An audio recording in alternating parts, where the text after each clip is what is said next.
I have to get a flag up here. So backgrounds and filters, I will turn them off. Would you please rise and join us in a salute to the flag?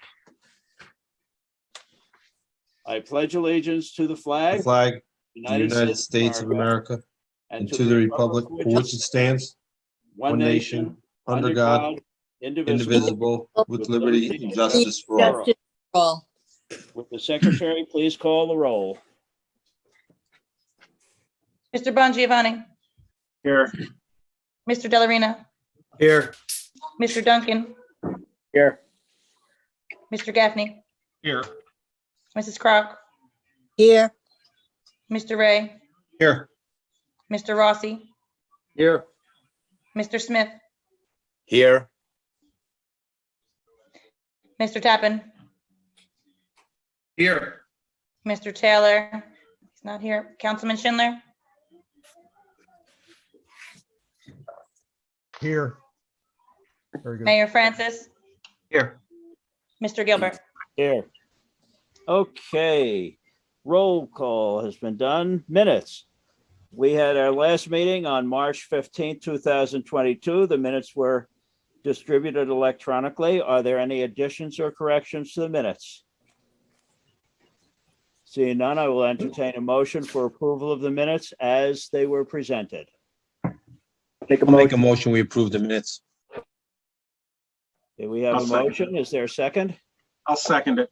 Okay, Mr. Bongiovanni. Yes. Mr. Duncan. Yes. Mr. Gaffney. Yes. Wait, we're missing one. I'm sorry. Mr. Dellarina. Yes. Mrs. Crock. Yes. Mr. Ray. Yes. Mr. Tappan. Yes. Councilman Schindler. Yes. Mayor Francis. Yes. Mr. Gilbert. yes. We have no continued applications tonight, so we'll move right on to the new applications. Matthew and Renee Wood are first, block 30408, lot 5, 261 Lakeside Boulevard. Are Mr. and or Mrs. Wood here? Chairman, it's Vern Heffley on behalf of the applicants. Okay, Mr. Heffley, you're going to represent the Woods. Yes, that's correct. Okay, you don't have to be sworn in. Is anybody else going to be presenting testimony? Yeah, we have the owner, Matthew Wood, and our engineer, Jeff Carriega. Okay, let's get both of them sworn in, please. Bill, do you want to take care of that? Please raise your right hands. Do you swear the testimony you're about to give will be the truth, the whole truth, and nothing but the truth? I do. And Mr. Wood, could you set forth your full name? Matthew S. Wood. And you're a property owner? I am. Okay. And Mr. Carriega, you're a licensed engineer in the state of New Jersey, is that right? That's correct. And you've prepared these plans? That's correct. And you've testified before this board in the past? Yes, sir. Okay, thank you very much. Okay, Mr. Heffley, are you in receipt of the Mott McDonald review of this project? Yep, we have the Mott McDonald letter as well as the Hopatcong Commission review. Okay, go ahead then, Mr. Heffley. So, yeah, so this is essentially an application for the reconstruction of a boathouse at 261 Lakeside. And what we have is an existing two-story boathouse, which is unfortunately in a state of disrepair, like many of the older boathouses that have been on and around the lake for quite a bit of time. And what we're proposing to do is basically replace this boathouse with a two-story boathouse in kind. We have a two-story boathouse now. We're proposing a two-story boathouse and a very little modification in terms of the sizing of it. It is a little bit different in the build. Trigger a couple of very small variances. We're increasing our max boathouse coverage by less than 1%. The water coverage is going up a little bit by about 2%. And the height of this boathouse has changed because of the design. It's 1 foot higher. So very, very minimal in terms of change of size and scope of the boathouse that's there. So yeah, our witnesses tonight are the owner, Matt Wood, and Jeff Carriega. So with that being said, I think we could get Matt Wood up here. And Matt, what I'd like you to do is just explain to the board what we have and what we're proposing and why. Yeah, so the boathouse, I think, is like circa's 1930s, 1940s, and it's definitely in a state of disrepair. There's a lot going on with that boathouse right now. So we're looking to pretty much knock that down and to rebuild pretty much the exact same thing. Like Byrne said, just a foot taller, and we were just pushing the front out just a little bit to make it a little bit more accessible for us to have a little bit more of a porch on the top for viewing of the lake. So that's pretty much the current situation. Okay. Okay. That's really all I have for Mr. Wood, unless the board has questions. I'll put the rest of the testimony in what we're building through our engineer, but the board may have some questions of Mr. Wood. Okay, yes, Mr. Woods. I noticed that there are 6 pre-existing nonconformities and 5 variances that you're asking for. That's a total of 11. Although each one individually is minimal, together they represent quite a bit of nonconformity with this lot. Okay, yeah, I'd be honest, I didn't add them all up, but I know there was several. Yeah. Also, I was down there the other day, as you know. Apologies. I was glad to see that your neighbor is looking out for you. Thank you. That's fine. It didn't bother me at all. However, I have questions. The work that was done already, was that all done with permits? It is my understanding, yeah, the year we bought the house, we had AAA come in and yeah, I believe Walt pulled all the permits that were required for it. There was no work at that time done to basically from the decking up. It was all of the foundation, the piles, and the new deck work and all of that material. Right. Okay. I also noticed that you have quite a few boats down there. We do have a few, yes, sir. As a matter of fact, I believe that our municipal ordinance says that if you have 5 or more boats, then you're a marina. Well, I didn't know that, but we do not currently have 5, and I have no intention on ever owning 5 boats. But you do have room for them. I mean, I guess if I wanted to, I could, yes. You know, the docking really is for us. It's docking that I use for fishing, and if we have guests, you know, I have family and friends up there that stop by to visit for, you know, dinners and parties and things like that. Okay. Have you looked at the technical review from Mont McDonald, sir? I'm honestly not sure of that, to be honest with you. I've seen a bunch of things from Carriega and stuff, but I don't know if I've seen that. In the letter dated February 14th of 2022. Mr. Chairman, I think probably Jeff Carriega could probably better address this. Okay. And we'll have him do that because we're prepared to go through all of them. Okay, fine. Go ahead, Mr. Carriega. Okay, Jeff, so you've obviously prepared the plans for the application that have been submitted here. So let's go through, because the chairman has a good point here. There are a number of variances existing, half of them are existing, so they're there right now, but we do have a number of additional variances. So let's just go through what we're actually going to build and explain those variances in a little bit more detail so that the board can understand, you know, the gravity of them or non-gravity. Sure. Okay. So with regard to Mr. Rushke's letter, essentially on page 2, we start with the variances of the dock length, 50 feet maximum allowable, 51 feet proposed.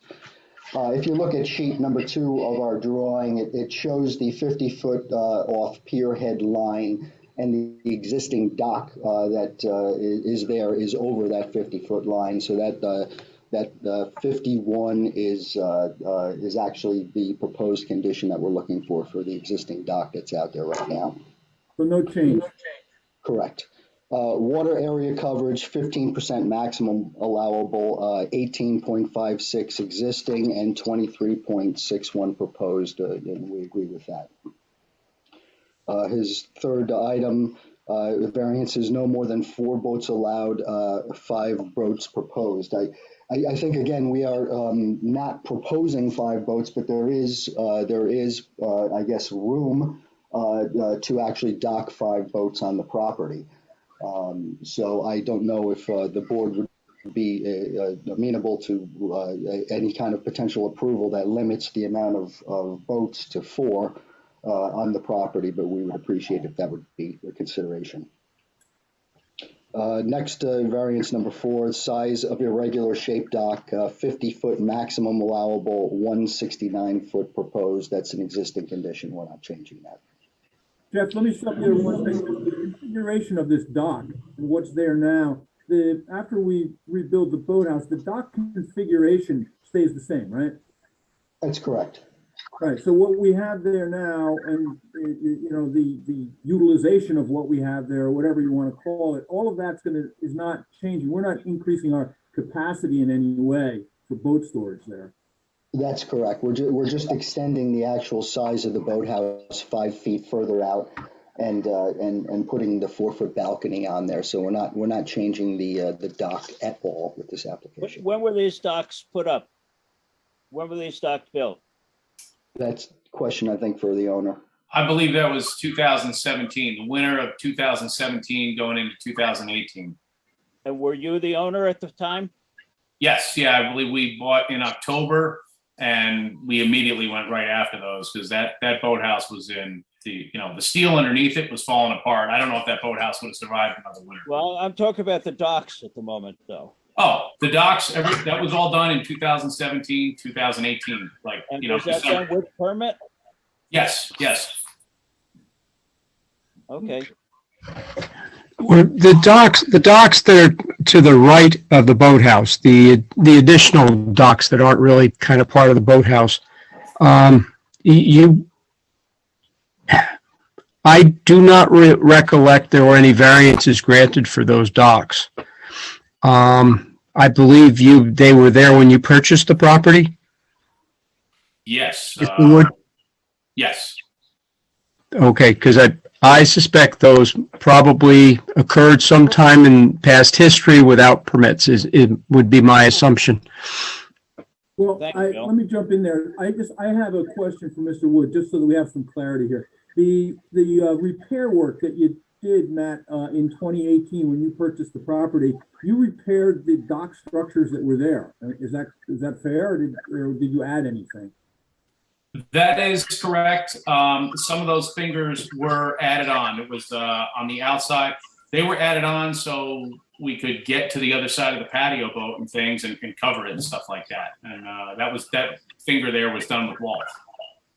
Okay, all right. So when we purchased the place, the original like straight docks that are underneath the boathouse, if you will, were there. That little stuff to the side that I believe the gentleman was speaking of was added on.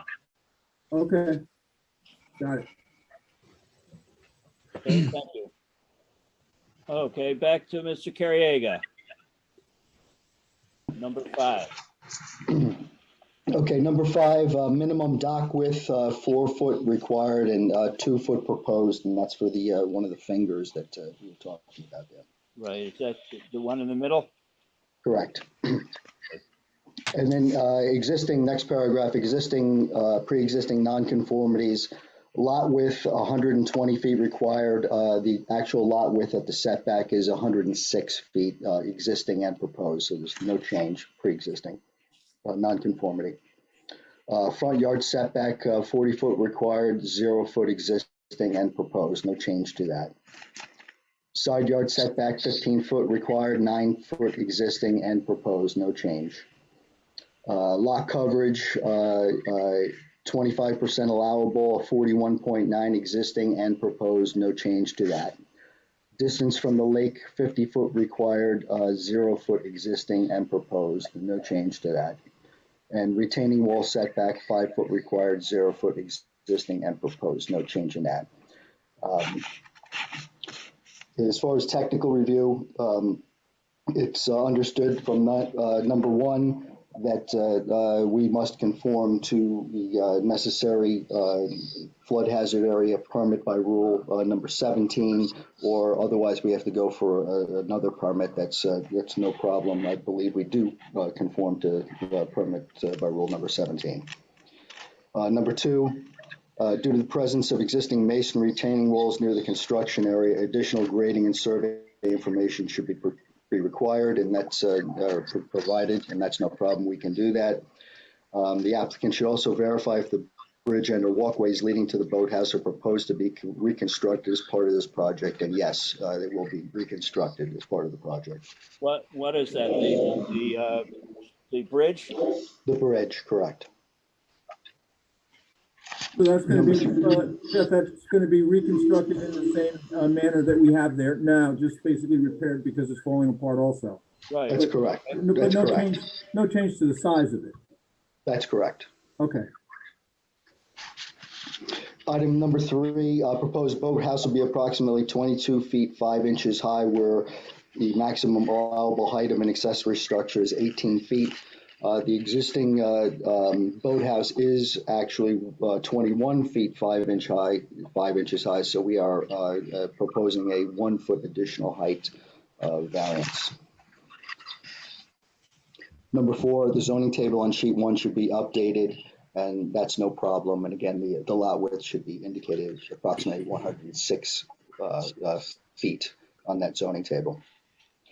Number five, it's not clear from the plans what alteration are proposed to the existing septic system. It should be clarified in the plans and in testimony, and we do not anticipate any modifications to the septic system at this time. Number six, should the application be viewed favorably by the board, approval should be conditioned upon prohibiting the use of boathouses habitable space, and that's certainly acceptable.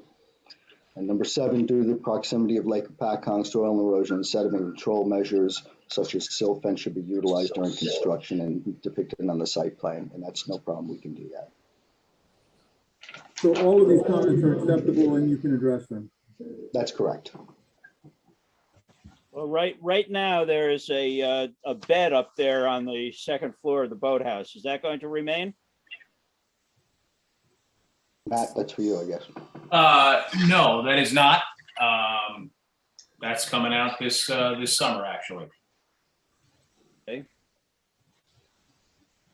I have a couple questions. I just want some clarity on this. The finger piers, not the docks that are attached to the boathouse, if you will, but the finger piers that were put out there. Those were done by you without a permit. Is that correct? Am I understanding that properly? I am not saying that. It's my understanding that a permit was pulled through my dock supplier or whatever. That's my understanding of it. So, right. All right, but it wasn't not like when we had the work, when the work was done that year, and that was, I used AAA Walt. He got all the proper permitting to my knowledge. But I'll be honest, I didn't handle that. Walt handled it. All right, but that was put in after you bought the home, correct? Yes, sir. All right. And then you're actually expanding the boathouse more than a little bit. It's, it was 34 feet. You're going out another 5 feet plus a 4-foot extension. What's the hardship? What is it that you're trying to do with the boathouse? Is it the length of the boat that you're trying to put in there? Is it it's for space in the boathouse. It's also, possibly someday in the future, both my wife and I are interested in owning a Chris Craft on the lake. And depending on what we would like to go after, we might like to have a longer boat for the future. So that would make your boathouse extend farther than any of the boathouses in the area, correct? I honestly don't know the answer to that, sir. I'm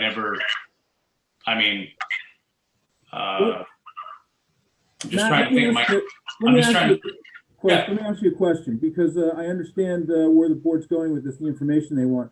So the boathouse that you're proposing right now, what size boat can you fit inside it? Do you know the length of the boat that'll fit in there? I currently don't. My son has a boat in there that is, his boat's 18 feet long right now. And there's not much room for anything much larger than that. Would a 20-footer fit in there? Maybe, but something like a 24-foot Chris Craft might be sticking out a bit, allowing for room for the boat to move with the, the waves that we have on that lake. According to the existing drawing, the boat, the interior portion is 25 feet long, and you're expanding that, I believe, to 20. You're looking to expand that to 29, almost. They're 1 inch short of 30 feet. Okay. I know it was getting pushed out approximately 5 feet, so that sounds about right. All right, and Mr. Donegan, you don't recall there being permits for the finger piers, especially that one that's only 2 feet wide? I do absolutely remember Mr. Wiglinski working down there. As a matter of fact, I remember going down in the kind of the winter time when he was working on it, actually walking on some of the steel to look at one situation he's pointing out. But any extension of that dockage to the right side, the finger pier stuff, that would have absolutely triggered a variance. Okay. Okay, are there any other comments or questions from the board? I have one. Extending the boathouse out, would that interfere with boat traffic in any way? So, would there be any hazards or any negative results of coming out 5 feet? So I'm assuming you're addressing that to me, but it's not pushing the dock out at all. So, and it's currently not affecting any boat traffic the way it is. So pushing the building on the docks out an extra 5 feet should not affect any boat traffic in any way, shape, or form. Okay. Matt, I just want to clarify too, the push out of that is the overhang of the porch that you're proposing on the front of the boathouse that sticks out into the lake, right? It is. We were looking to have a little bit of a sun porch out there as well. It was a lot to cantilever. So pushing that out 5 feet gave us a little bit more sunroom on top on the deck as well. I just want to clarify this so that everybody is understanding of this, especially myself. It's not just the balcony that's getting extended 4 feet. You are also extending the boathouse 5 feet. Right. That is correct. Oh, that's what we're proposing. I want to make sure that everybody is clear on that. So, Mr. Heffley, just so you understand, the boathouse is being pushed out 5 feet, in addition to the balcony going out another 4 feet. Right, boathouse, you're right, balcony push out and boathouse extension, correct. Yes. We were hoping to have the balcony on top be even with roughly the end of the dock. Okay. The reason I asked about the boathouse going out was, but the relationship to other boathouses in this case are really don't mean much to me, because the other properties don't set the precedent for land use. The positive and negative results of that building itself are what's important to me. Okay. There's going to be no plumbing in the boathouse, I take it? No, there is not. No How heat? about electricity? There is electricity in the boathouse, yes. Okay, any other comments or questions from the board? I have a question with how do we handle the situation with the extensions that were made with potentially without permits? Is that part of this approval tonight? Well, it can be, or it might not be. It's before the board to decide. So the variance application would include what is shown on your plans. Well, I think one of the problems is, that one finger pier being only 2 feet wide, right? We have a 4-foot ordinance, and that is a safety hazard. Yes. Mm-hmm. So I would recommend that, at least to me, we approve it with extending that to the width of that dock to 4 feet for that pier. It's Bern Heffley here again. I understand that ordinance. I just had that on another application and you know, I agree with you. We agreed to it on that application too. And I don't think the applicant would have a problem widening that, and it does make sense. So that's a comment well taken. We would accept that as a condition. All right. Duncan, hey Duncan, you're muted. That's on purpose. Try not to comment too much. What about the condition of the number of boats that can be docked here? Yep, we would, Mr. Chairman, that was obviously that's an important comment under the ordinance. And again, we would be happy to accept the 4-boat, you know, limit, which the ordinance allows. So that would be an acceptable condition also. But that doesn't mean you can dock 5 there. That means you're a marina if you have the 5th slip. Right. Also, what is, you know, when you look at the mass amount of decking on between the dock and the upside, why do we need another 5 overhang? Because it just seems like egregious. There's so much patio out there to lay out in the sun. You got a large area up on the top of the thing without going out to 5 feet. What does that 5 feet get you? The hardship. I'm just confused. There's dock everywhere on this property. It's like a pier. It's not a dock. Well, let me understand the comment. So is the request to remove the 5-foot balcony? I mean, the balcony that's on the boathouse, the proposed balcony? Yeah, I mean, I just think we have so much decking on this. It's now a wharf. It's no longer a dock. When you look, it's a wharf. Okay. When you look at everything out there, this is almost going to be a pier. And the fact that the other docks weren't really part of any other project hearing before the board alerts me to what do we have here, and we're just going to look at it. We can't. That's part of the whole application. And you know, we're adding masses. They'll just leave it, not only put 4 boats, but I mean, this is a pier. This isn't a dock. And I think we need to rethink this a little bit because we're going out another 5 feet. When do we get to the middle of the lake? When's the next step? I mean, I think we're pretty far from the middle of the lake, but I think that in terms of I guess the issue of, you know, whether we could remove that deck up top on the boathouse or some other decking, that's something I'd have to review with the applicant. We'd have to come back next month and talk to you about that. I don't think we're ready to, unless Matt, you're ready to talk about that right now. I'd be more amenable to seeing it with the 5-foot cutback and the decking cutback and go with the same size. You already have a lot of dock out there. A lot of.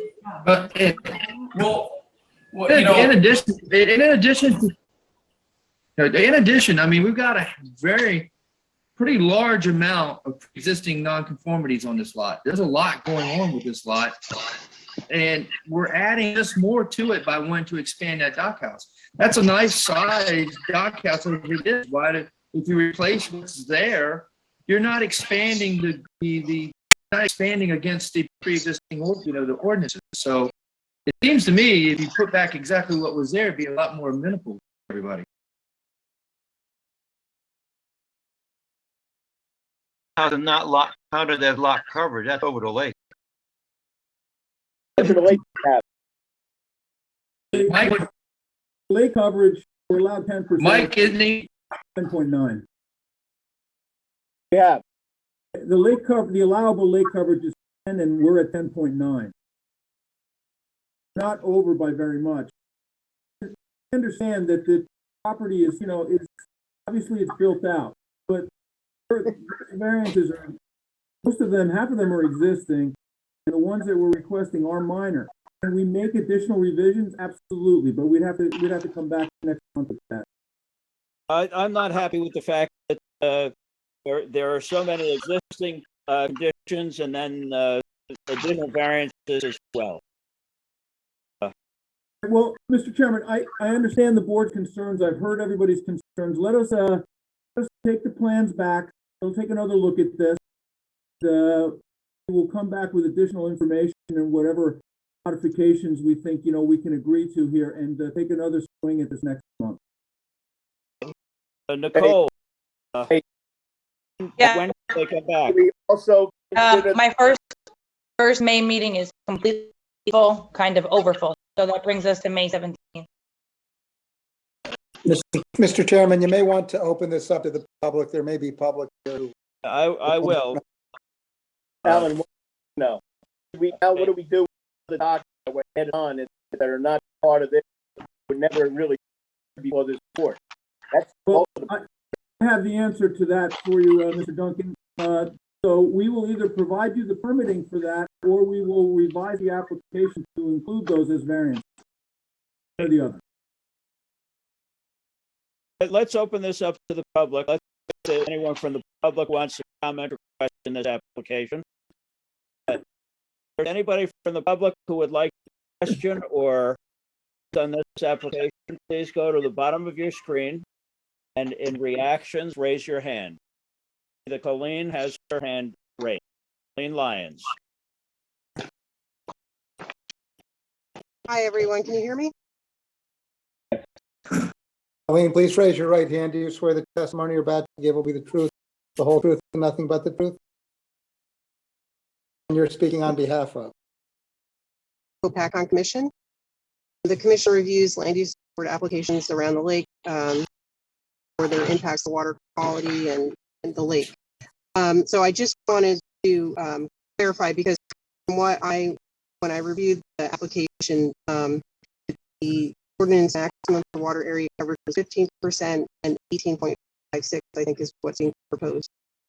In addition, the marina, the ordinance says that any marina, public, semi-public, or private capable of or more boats. Not that there are 5 or more there, and I just wanted to clarify that. And then, as far as the arms of the dock that are coming off, the state park would also need to review those.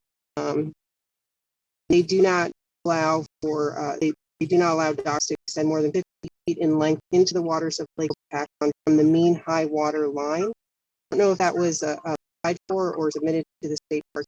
That is another group that would need to review the application. That's all I have. Thank you. Colleen. Mr. Heffley, will there be any consideration in terms of eliminating one of those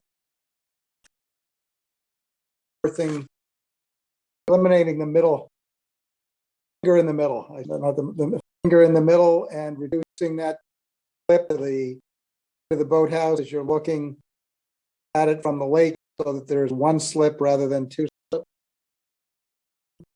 Well, question really has to go to Mr. Woods, and Matt, you can either, we can either talk about that now, or we can, come back on May 17th. Our thoughts on this. It's up to you. Well, I think the board should discuss that if that's a particular concern to the board. But when you come back, you're coming back with something that might be palatable to the board. If the board's not concerned about it, fine. But if the board is concerned about it, we should get that out right now. I agree. The only reason I pause on it is because I'd like to take a look at the permitting that Mr. Wiglinski got back in 2018 with regard to this installation. Assuming that the permitting doesn't exist, does the board have a feeling on that? The board say. Yeah, make it look like you can only moor 4 boats.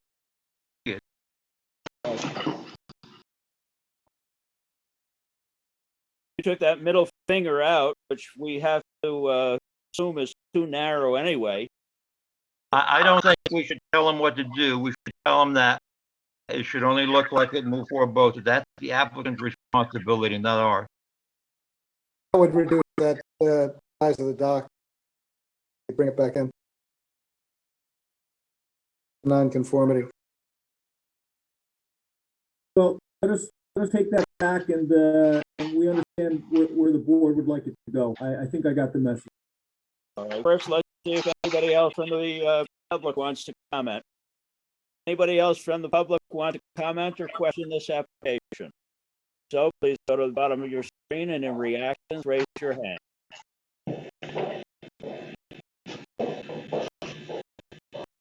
Seeing none, I'll bring it back to the board.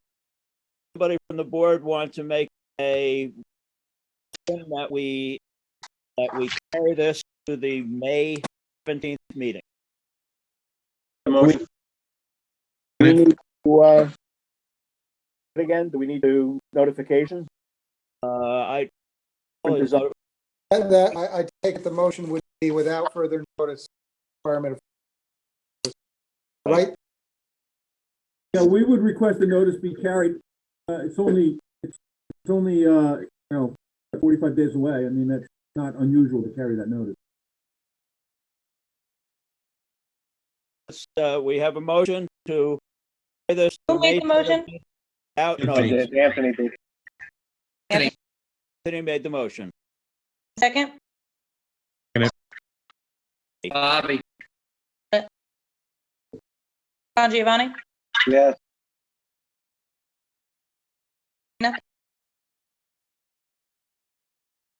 Duncan? Brock? Okay. Chapman?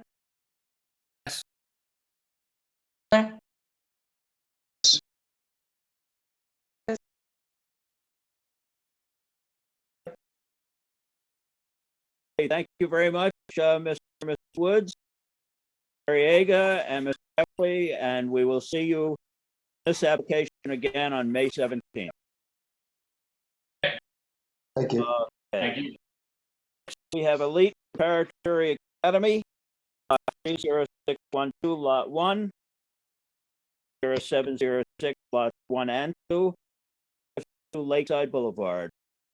Heffley, I believe, is representing the applicants here. Is there anyone else who is going to be testifying? Mr. Chairman, I have to recuse on this. Mr. Chairman, I have to recuse. Mayor Francis are going to recuse, which means that we have to seat 2 alternates. Mr. Heffley, is there going to be anybody else? We have a number of witnesses, Mr. Chairman. We have the principal and director of the school. We have our plan preparer and architect, and Fox, Hugh Connor, our traffic expert, and we have John McDonough, our planner. You want to get them all sworn in, please? Bill? Okay. Everyone who was just mentioned, please raise your right hand. Swear the testimony you're about to give the truth, the whole truth, and nothing but the truth. Let's introduce first Mr. Fox. Fox, for the applicant, 36 Route 10 Ledgewood. My licenses are current. I have testified before this board before. Okay. And your planner? Planner's John McDonough. Okay. Mr. McDonough? You're a licensed planner in the state of New Jersey? I am. There you go. Have you testified before this board? I have. Okay. Correct. And Mr. Heffley, your other expert and also the owner principal and director of your traffic expert. And Mr. Hughes, you're currently licensed in the field. Yeah, I'm a New Jersey professional engineer licensed in the state. I have not testified before this board before. However, I have been qualified as an expert witness to other boards in the state. Any objections to accepting him as an expert witness? None from the board will accept him as an expert witness. And Mr. Heffley, you have a principal, one of the principals of the academy, I guess. When I say yes, principal, yes, Mr. Yi Kwan. Okay, and he with it? Okay. Mr. Equine. Okay, and what is his role with the applicant? The director and principal of the school. Thank you. Mr. Hepley, before we continue, I have to out to you that you did not get the information to us in a timely manner. Is of major importance here is the fact that we advertise. Where is that? There it is. We advertise that the notice that all files and documents are available in Borough Hall on the date that we say that they are. If we don't have that information, our advertisement is incorrect. So in the future, please be sure to get this information into our secretary in a timely manner. It's supposed to be in 10 days before, it was only in a few days before. In terms of the notice, I understand. Yes, I will take care of that. Okay. Thank you very much. Let me ask the board secretary, this becomes potentially problematic. Did anyone come to the municipal building and ask to review the record where the records were not available? On this particular one, I had somebody come in, but not until yesterday. So I did, in fact, have everything on time. Oh, yeah, But and the had it been, the records were available at that time. because yeah, it was yesterday. It was the only time that somebody came in the public Okay, and and that was asked the only time. Okay, very for this good. application. We do advertise that the information is Now, available. it's statutorily, the documentation is to be available. I think if no one came in and asked for it, and it was asked, and then I think we can proceed. We'd have a problem if somebody came in and asked to review it, and the information was not there, but statutorily, the information is to be there to confer jurisdiction on this board. We will proceed with this one, but in the future, Mr. Hepley, please be aware of that. I mean, in fairness, I understand that the notice was not there 10 days, but the notice went out and all of the other documentation has been sitting there for 2 months. I reviewed it, I took it back, I looked at it again, but everything, all of the plans, all of the reports, traffic report, everything that was there to be reviewed. It's not like the material for the application. The only thing that was not there was the notice because the paper didn't get it back to me on time. But all of the rest of the required application material has been sitting there for a long time. So, but you're right on the notice, and I will make sure that the notice gets to Ms. Fazio earlier next. Yeah, with the notice, and I did talk with the chairman about this. I, of course, like other land use attorneys, handle applicants' work as well, and we tend to try to have the notice go out, frankly, at the last minute. So I can't get the proof of mailing in and the proof of publication in until shortly before a meeting, and that's very intentional, frankly. And that's in compliance with the statute. So as long as there's a reasonable time, certainly wouldn't want it thrown on Nicole's desk the day of a hearing. We don't do that, but it's not uncommon that we only get it there the day before, 2 days before. Okay. I've had plenty of applicants. Mr. Haggerty, too, that box has been in Nicole's office for quite a while. And in all fairness, we don't know what changes between the time that comes into the office and the time the actual application, for accuracy purposes, we'd want the applicant to be accurate. So you can't assume what was put in the box a couple months ago was the same. What's in the office should be what's going to be presented for the hearing. So, that's the way it has to be. So that a member of the public who might be interested goes in and knows whether to participate or not in the hearing. They have to have an accurate portrayal of what's going to be presented. That was the big question with this one, because everything that I had under my desk was from August, and it had been deemed incomplete by Mr. Rushkey after that. Nothing updated came to me in packets ready to go. I had no idea of knowing whether or not all those reports, which are very technical, what had changed and what hadn't. That was more important to me than the proof of publication being in my hand. Yes, I need to know it was published. There are plenty of times that I do go online and check myself for applicants because they can't physically get it to me in time. That's one thing. I needed to know that the package I show to the public or of what was being presented tonight. That's the way it should be. Okay. So anyway, the August submission was updated by submission letter dated December 13th to the board. That's what Ms. Fazio has. On December 16th, we sent in 16 copies of everything revised. And that's been sitting there since December 13th. So I just want to be clear that everything has been there other than the notice since December 13th. Okay. All right, let's just proceed.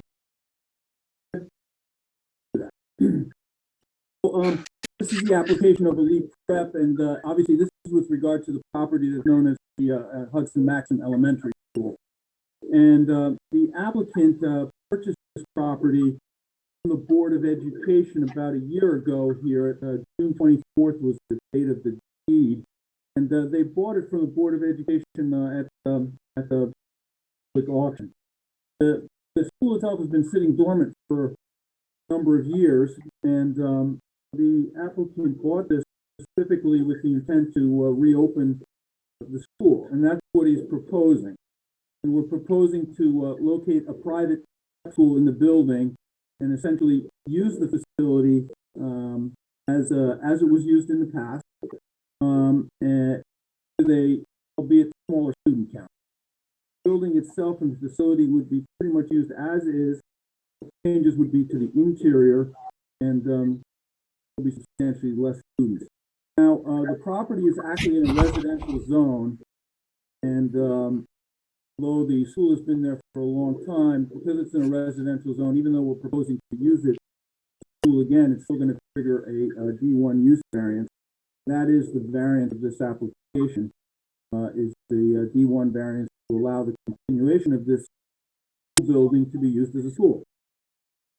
We think the proposal makes abundant sense in terms of the building, and I think it will add a private school component to the municipality and complement the educational system that we have right now. So I think it makes a lot of sense. We do have the number of witnesses tonight that I went over. We have the applicant, principal and director of the school, our traffic expert, our planner, and Ken Fox, our plan creator. So that being said, I think we're going to start off with Mr. Kwan, who going to have him review for you the school itself and what he's proposing. So, Mr. Kwan, you're the director of the school? Yes, I am. Okay, so why don't you give us a little bit of your background, tell us about Elite Prep, and what we're proposing here in terms of the curriculum, the teachers, and the student body. Absolutely. Thank you, the board, chairman, ladies and gentlemen. It's my great pleasure to introduce Elite Prep Academy to this beautiful community. My name is Yi Kwan, and I am the principal of Elite Prep Academy. First of all, let me introduce a little bit of about myself. I have had the joy of being an educator for my entire life. My passion for music and arts education led me to found High School of Music and Art on Long Island, New York. High School of Music and Art has 3 locations in Long Island and served over 10,000 students over the past 15 years. I taught students, directed, and facilitated the business portion of the school for many years before I attained a position at the Elite Prep Academy. You can say that my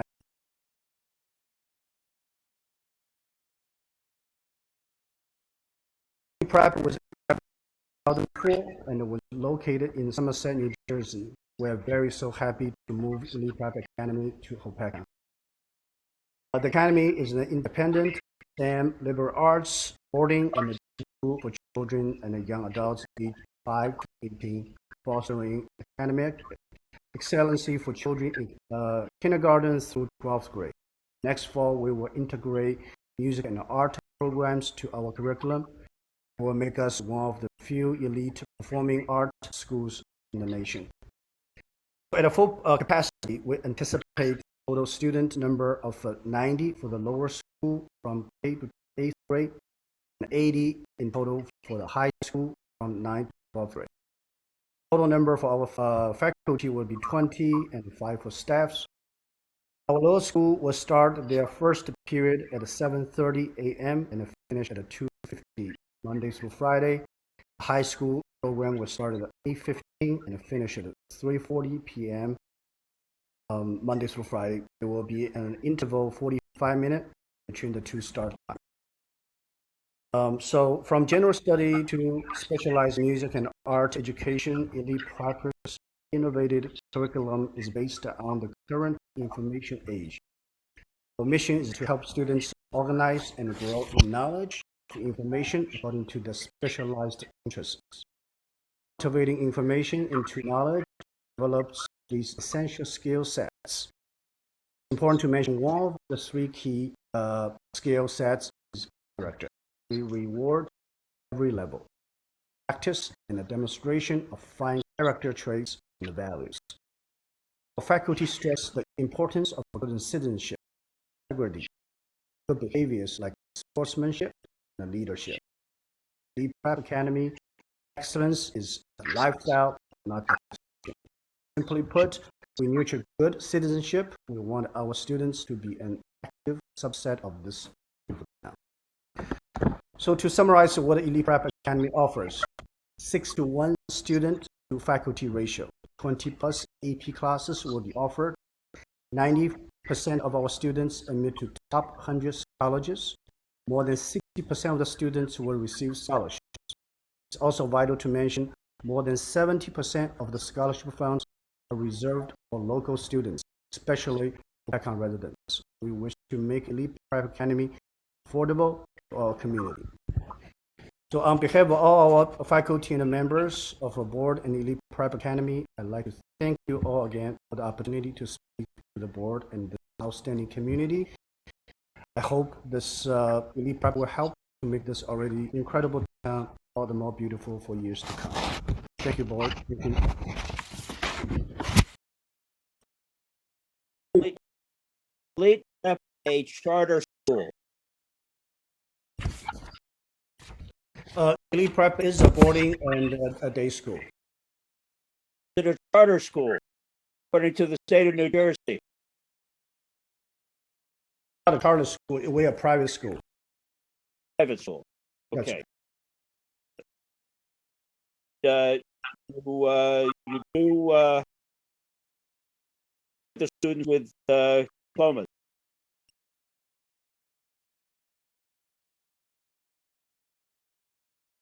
I registered with New Jersey Board of Education. Okay. What are the requirements for your faculty members? Do they have to have any special education? They have to be. They have at least of a master's degree or master's degree to for education. They're not. And we have some special. Are you talking about special education? Oh, I'm talking about just the general faculty members. They have to be certified to teach in New Jersey. They don't have to be certified, but they have to have a master's degree in teaching. Not certified. Mr. Kwan, just I want to be clear. So the school is licensed as an educational facility by the Department of Education of New Jersey, and you have that license, right? I do. I have this letter. No, we don't need to see the letter. I'm just confirming. I mean, you have a licensed educational facility through the Department of Education. We do. Yes, we're registered for the New Jersey Education Department. But Elite Prep's had that throughout since it started in 2004, right? 2004, that's correct. Okay. The only facility because I was a lifetime educator, sir. These are just questions that I had. Is your question? Yes, this will be the only location. Only location. And you said that the number of the students would be from Hopatcong itself. Where are the other students coming from? Where would they live? Well, we are moving the school from through Hopatcong, so we pretty much study all over as a school, as a private school. So we wanted to recruit more students from Hopatcong area, and it's going to be a neighborhood around this area. Any studies to see if there are enough students in this area who would be qualified for your school? We do. I think the community will need a school like this, and especially we are implementing the music and art portion of the school, and specialize in that part. So the students, that's all the academic general programs. They will study music and art, specialize in instruments. We thought that this will be a very unique programs that we can offer. Is there going to be a tuition to come to school? Or how is that handled? Are they just, who's paying for these kids to come to school here? It's they have to. There's a tuition for it. However, we do have a funding that we give a scholarship to students based on the talent level. Average tuition is going to be? Average, we have a two different kind of tuition level. It's would be around $22,000 as a regular as a yearly tuition, and that kind of increment to high school will be close to $38,000. Mr. Kwan, how do you recruit the students? We haven't started yet for Hopatcong yet. Well, let's say outside of Hopatcong, how would you recruit? How do you look for the student? We reach out to different communities through different school districts, and also we're recruiting some international students as well. So basically, our business model, we will have a 20% of international students coming to Ely Prep Academy.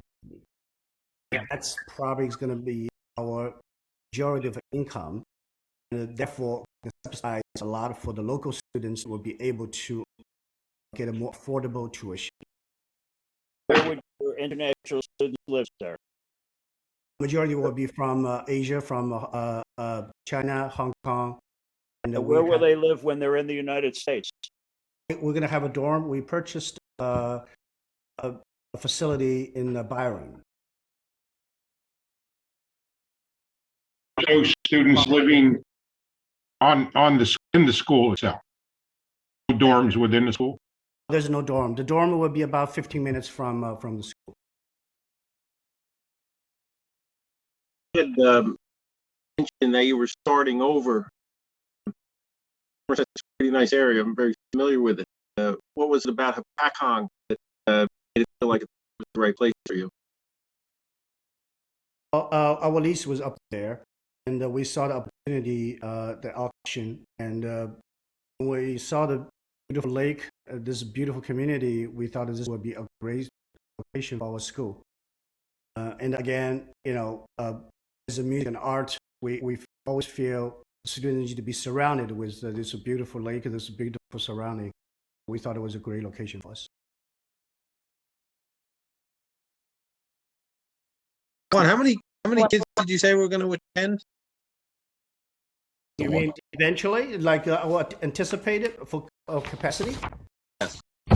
Well, we have at a capacity for the lower school, we would like to have 90 students for the lower school, and 80 in total for the high school, from 9 to 12. 170 kids. That's good. If we, that would be ideal. Okay. It's down the road.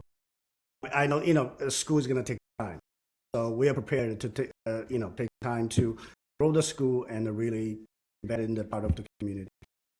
So this is going to be a for-profit operation. Is that my understanding? That's a nonprofit organization.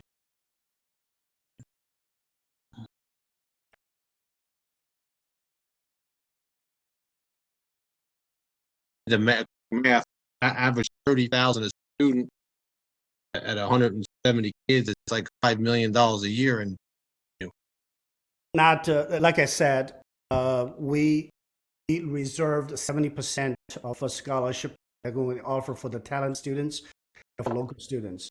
So basically, our business model is to recruit more international students. They're going to pay the full tuition. And therefore, we will be able to give more scholarship to the local students.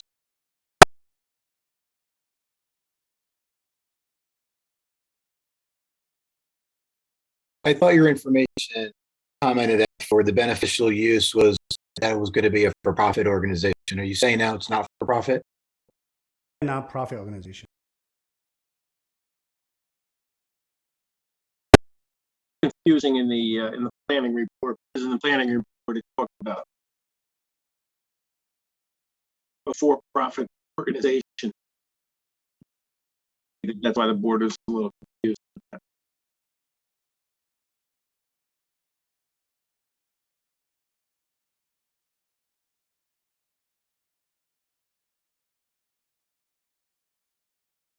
The McDonald's report from February 16th of 2022.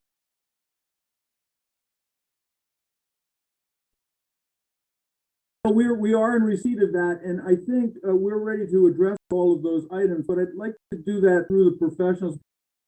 Mr. Kwan he's still going to be here, and as additional questions come up, but I think the professionals are going to be able to answer quite a few of the additional questions that some of the board members may have. Maybe we should move through them, and we'll have Mr. Kwan here for any additional questions as they come up. Let's do that. Okay. So why don't we then start with Ken Fox and just go through the plans, what we're actually proposing there. Are you on? I'm share. Go. Leave that up for 1 second, Ken. I just want to jump in here because this is something that's important from the get-go. There's a comment also by John Rushdie to review the deeds and the easements with regard to the property. So I think it's important that the board understand this. So the property actually consists of two lots, right? The lot with the school on it that you see there, then also the triangular shaped parking lot across the street. And Elite Prep bought both of those pieces of property from the Board of Education. Back in 2015, when the Board of Education still owned these two lots, an easement was put in place, and the board may be familiar with it, but the Board of Education gave an easement to the borough and it was a perpetual easement to construct and operate public parking facility in that triangular shaped lot. And that public parking facility could be utilized by the borough at any point in time if the school was not in session or did not have activities going on. So it was an easement for them to park there as well as develop it. And obviously the school owns it and the school can use it during its time, but the borough had got that right. And that easement was actually, it was 2015. That easement was amended right before the purchase of this piece of property. And the amendment to the easement was basically just to carry it forward and to state that provided that the properties were used as a school, that those rights to park, to build out the parking facility on the borough would continue with regard to the property. So the initial easement continues through this applicant also because it's a school facility. It's a shared situation of the municipality being able to construct and improve that parking lot and use it when the school is not in session. And those are rights to apply and run with the land. So that's what we're operating under. I just wanted the board to understand that a little bit. We'll get into that a little bit more then with the traffic testimony in a little bit. But I thought that we should put that out there in the beginning. So with that being said, Ken, go ahead.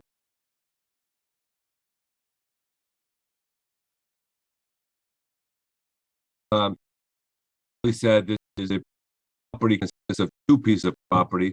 With the existing school, we all know the Hudson Mac School existing on the southern piece, the parking as described on the triangular piece.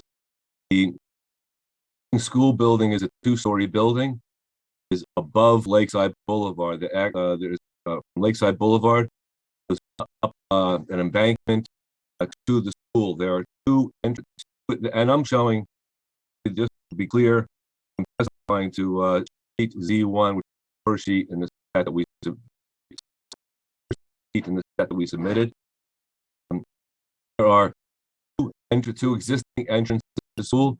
First is what would be considered the older section of the school. There was an addition put on some time ago on the left-hand side. So the up the stairs to the entrance at this location. I believe you can see my cursor. And then from Lakeside Boulevard, there's a handicap accessible ramp with landings that goes up, makes a turn, and goes into the first floor of the left-hand portion at this entrance here. At this entrance is an elevator that goes between both levels. The doorway in the center, as I pointed here up the stairs, is more like, I'll call it a bi-level. That's where you come into the center and there are stairs that go up and down. It's anticipated that students would be significantly entering this entrance at the top of the ramp. There are vehicular areas that access this property from River 6 Road. Is the loading area that is served, loading and garbage area that has served the school for all the years in its past. All the deliveries occur at this location, and when you enter from River 6 Road and go up the driveway, there are two handicap spaces that have been provided as when it was the school. Handicap spaces at the top of that location. Those two spaces added to the 33 on the triangular piece of property, 5 existing that we're proposing. We did show in our calculations which are on the same sheet, that this is a parking variance. 38 are required.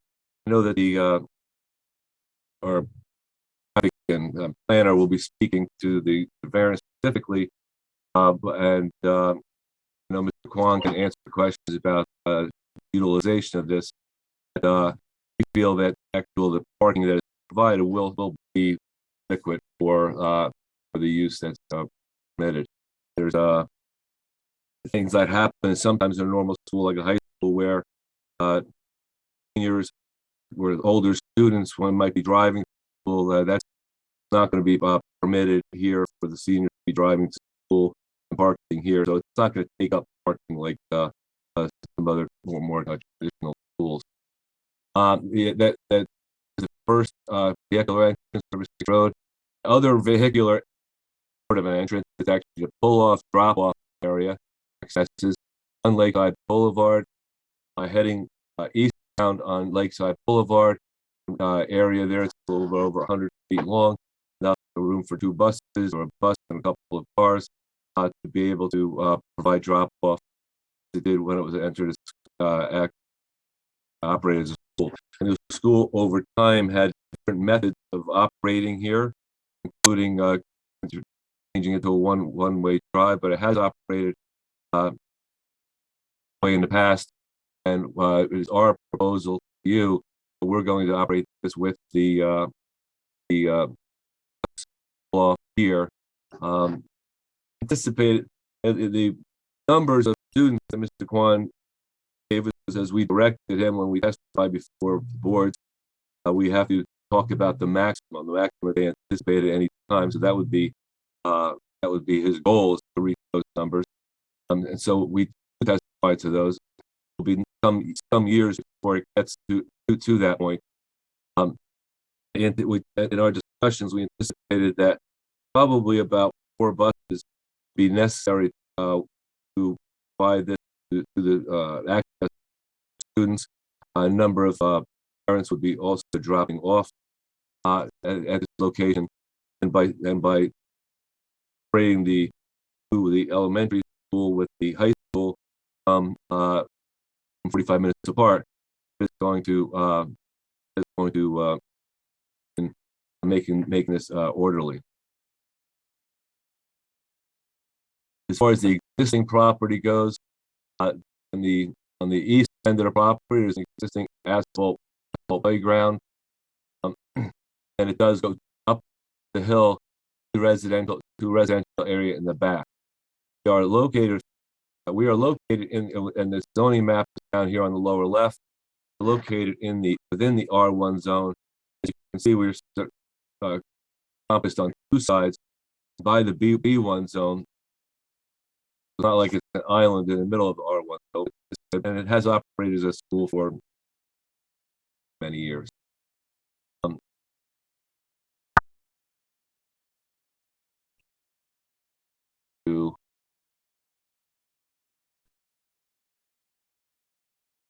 Submitted. This is photograph of the school, as well as a descriptive aerial showing the utilization as I suggested from the existing building.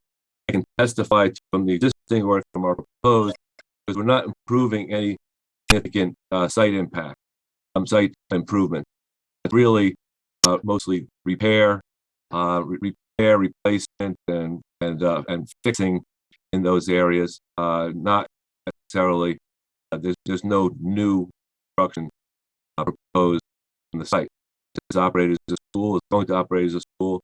Just it's going to operate with fewer students now, even at full capacity, and the number of students that were schooled here when it was Hudson Maxim Elementary School. Were they taken there? Were they taken? Pictures were taken by my office. I'm going to say they were before the winter. So or they were within this past year.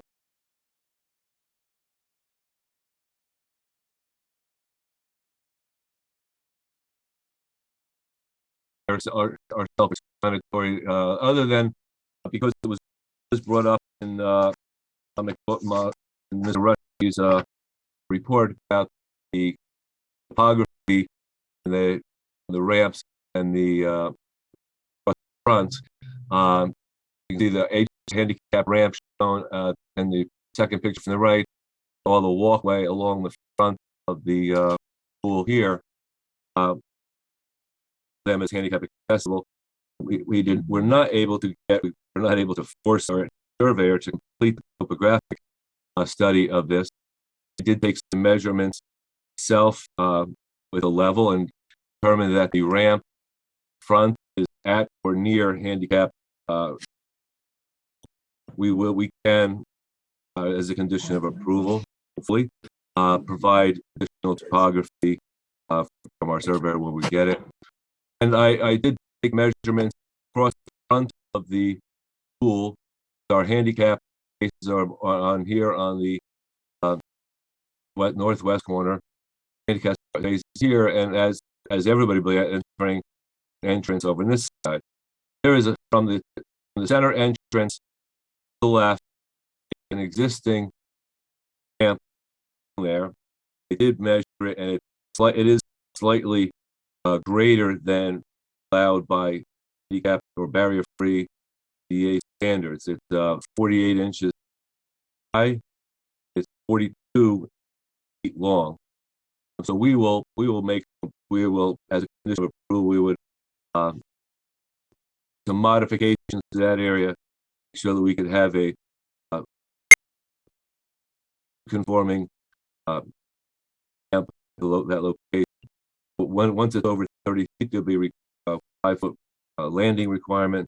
It's going to be I have to extend that 42-foot ramp to about 3 feet, which is very possible to do it to wide, to open asphalt area in the front of school. We would provide the handrails also.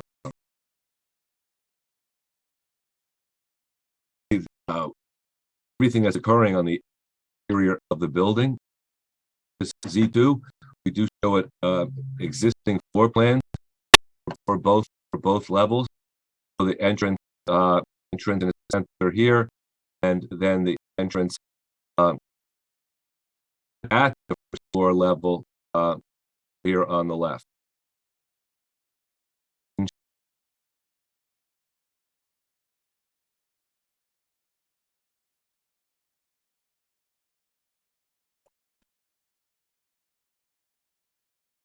As submitted, this is proposed down floor level. Enter at this location in the lobby, and then there's a center hallway down one end of the facility down to the other. There are classrooms.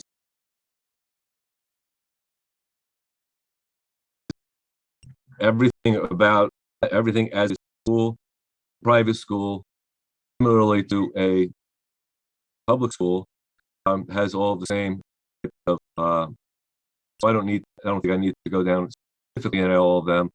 We have our administrative areas. We have classrooms, and teaching studies. We have because of the music portion of this, which many schools have. Because of the music portion, we have practice rooms. We'll be adding some acoustic separation in there to be able to allow multiple to practice at the same time. As you can see, there's classrooms in the rear, the windows there face out the behind. The in the center is the existing auditorium, gymnasium in there with a raised stage on the one end. All we're doing here is again providing renovations and a new handicap lift stage area. We can upgrade this code because they want to. The elite wants to be able to open a superior and code conforming facility. Upper right here, we can show that there is the existing cafeteria, and what was the kitchen area now going to be what we're calling the warming kitchen. So the students here will be fed through a caterer. There's no planned cooking at the facility. It will be with a caterer, and there's access from the rear, from the loading area into the kitchen area, as had been done when it was the Maxim School, and that is access to that location.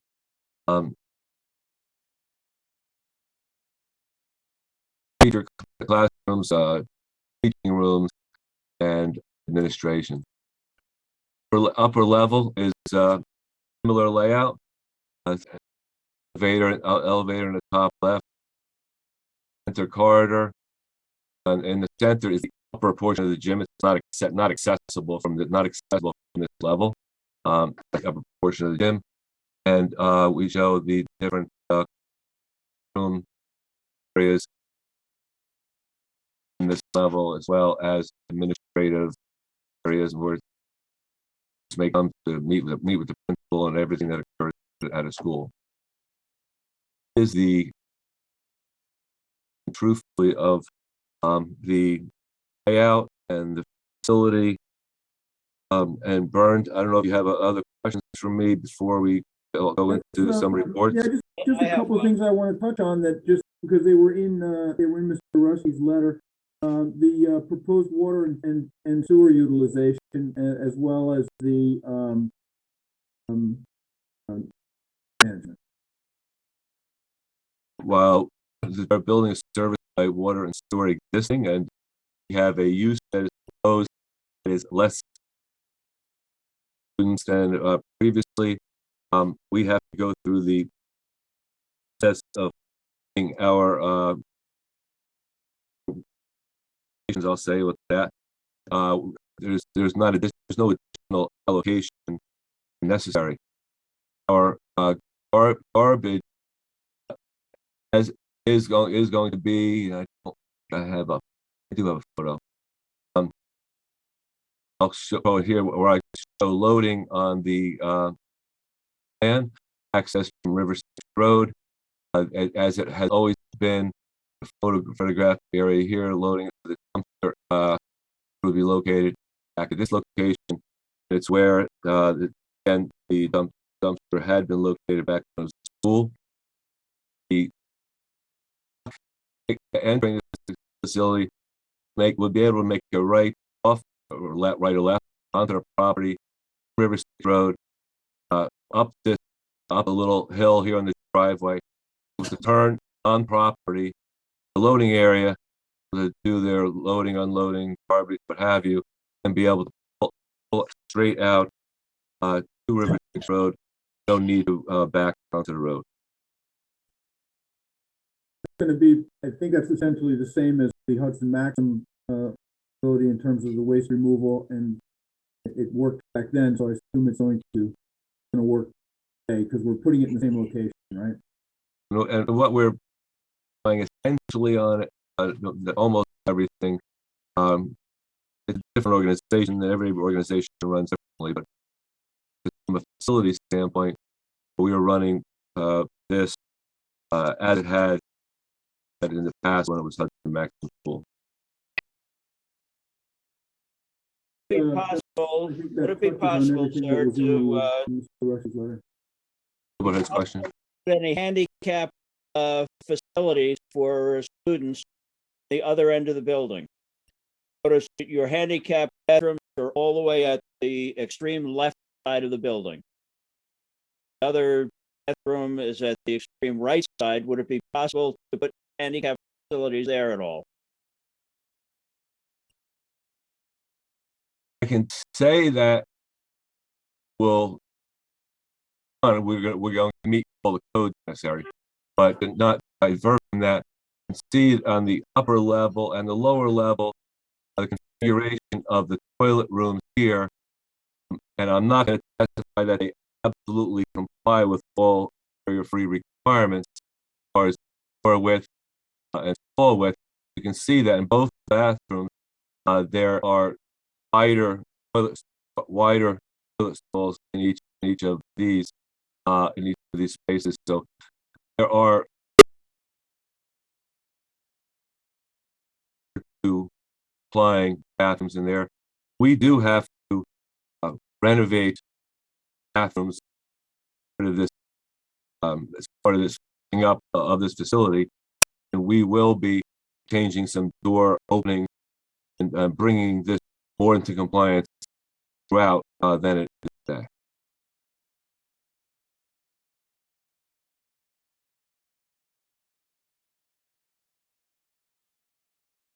Of Mr. Fox, we can move on to our next witness, our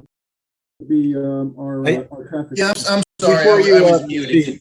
I have a question.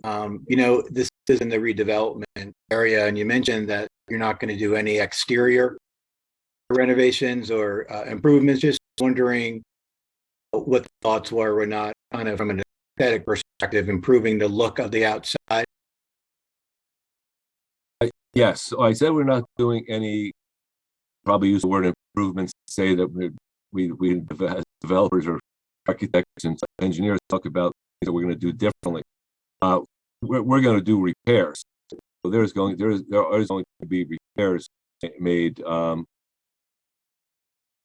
moving in, as well as consistently over the first year or two to try to bring. We want this to be Mr. Kwan has expressed to me. We want this to be a first-rate facility, and part of that comes with how it presents itself. So there's a pavement. There's going to be some additional landscaping. We'll be evaluating the lighting with LED or something. We would do any of that that requires engineering review. We would make sure we do that for your professionals. But there's no improvements other than caring. The school itself not going to say that we're going to come and repaint and re-stucco the entire school at the beginning. There are some damaged areas which I know will be repaired. It is the longer range goal to upgrade the whole facility.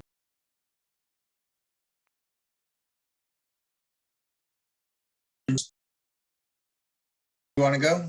That's fine, John. Yeah, I would think with the whole emphasis of that being right into the redevelopment area, and we've worked very hard to create that area, and we've gotten grants to put the new streetscapes and tried to make that premier focus for development. I would think as prestigious as this school going to be coming to the borough, I hope that they would want their facility to look as prestigious as their reputation is, and help enhance that part of the borough.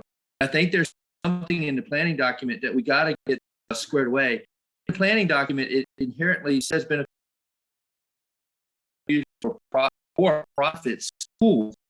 We've heard that this is a nonprofit school. I think we need to determine that is not where it means we're discriminating one way or the other. We need to know one way or the other, though, what that is.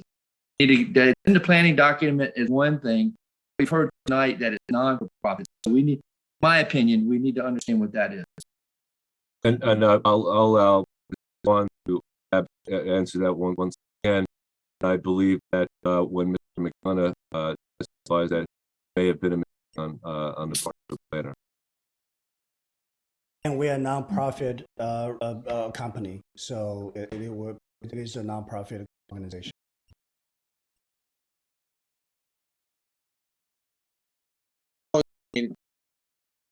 This whole project inherently beneficial to the borough of Hopatcong. I mean, it doesn't generate any tax revenue.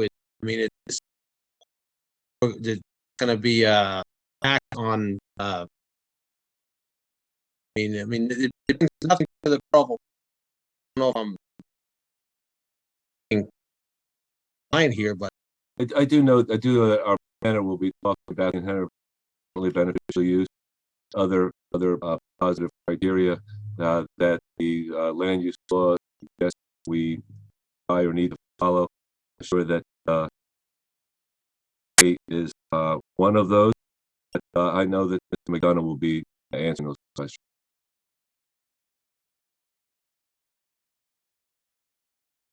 Going back to your testimony, the lines that you represented, it seemed to have light, dark lines. Does dark lines actually mean true? Is it really like, are you replacing all the windows? Is that what your intent is? Your draft? It's are you talking about? I'm now on the upper floor plan. If you look at that plan, are you replacing the doors? Are what are you replacing windows? Are you doing? We haven't completed the construction documents because we were waiting for approval before we did that. Zoom in a little bit, and when you see we zoom in, like because of the graphics, you can see the graphic on that to see that more lines when it was the windows, and the answer is I believe we are going to be changing a lot of windows. There are a lot of damaged windows and windows that need fixing, and ultimately, again, long term, to replace them all. That'll happen on day one. Other thing that looks dark, you can see over here. There's some elements that were heating or radiators or something that was in there. My gosh, and put on there. So that's what appears dark. So you can see on the screen now. See how in the boys and girls bathroom down towards this end of the building is that the walls are bigger on the end.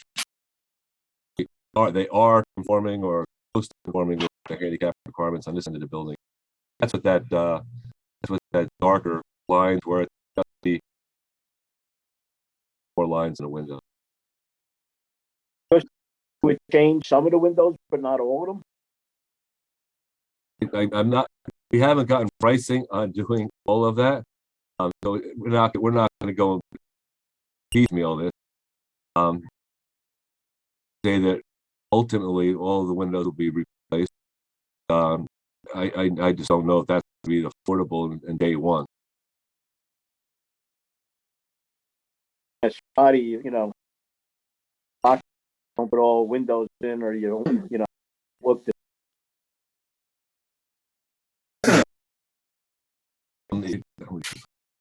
I would think you'd want to upgrade the windows so it's a more contemporary window and not what's for old windows. So it'd be hard to even match them if you're going to try to match them with new and then eventually replace them. Be stuck with the old style. I don't want to put any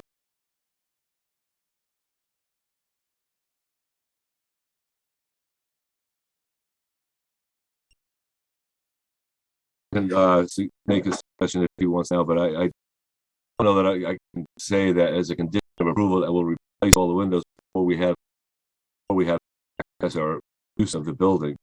We're gonna try and the building as we go there. Especially if the exterior where the people can see the building from the the window, we definitely need it. We can replace all. Delivery time is about 40 months from the time of order. Keep that in mind. That's another problem also, so we're cognizant of that. Drawing or sketch of the journey in terms of what you anticipate the building to look like as you make these improvements? Drawing would not help. The building is changing anything in the building. No, maybe I'm using the wrong word. Perhaps not like a technical drawing, but a picture about what your goal is in terms of how the outside's going to look. The landscaping, the windows. Are you plan on mention maybe painting at some point? And because it's in the middle of the redevelopment zone, so I'm just curious, I should say, about what the end product's going to look like. We have not created a rendering. Usually create renderings when we use those to try to explain what we're doing. We got a new building, but no, we have not. I can only say we have not done that. We're looking to improve it. It's an existing building. You need a rendering. That's what it's going to look like.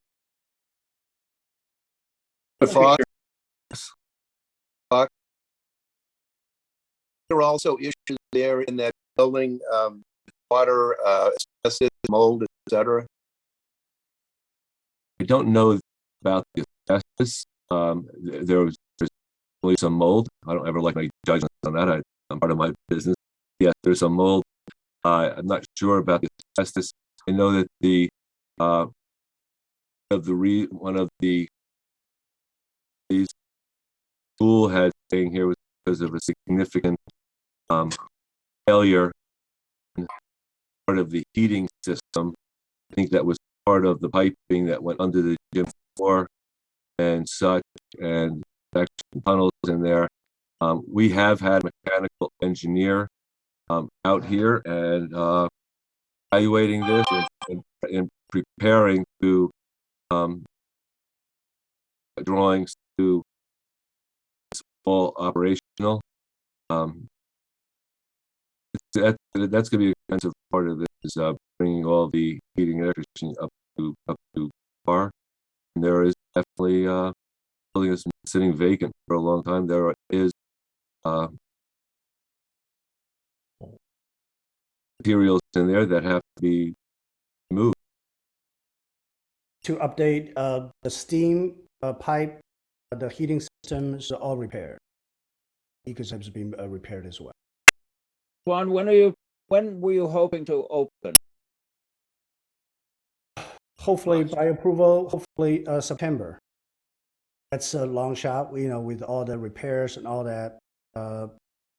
We would like to have as soon as possible, but want to do the best job to upgrade everything to the standard that we would like, but then we will open. For Mr. Fox. Mr. Fox, on the aerial drawing that you have up on the screen, you're showing all those parking spaces on Lakeside Boulevard. Maybe a two-way street now. I don't know. Is that what you're proposing to here, or? That was what was on the air. That was what was on the aerial photograph. We didn't draw any new lines on here. What about on the road itself? Yeah, like up in there, that seemed to be two-way traffic. That's no longer a parking.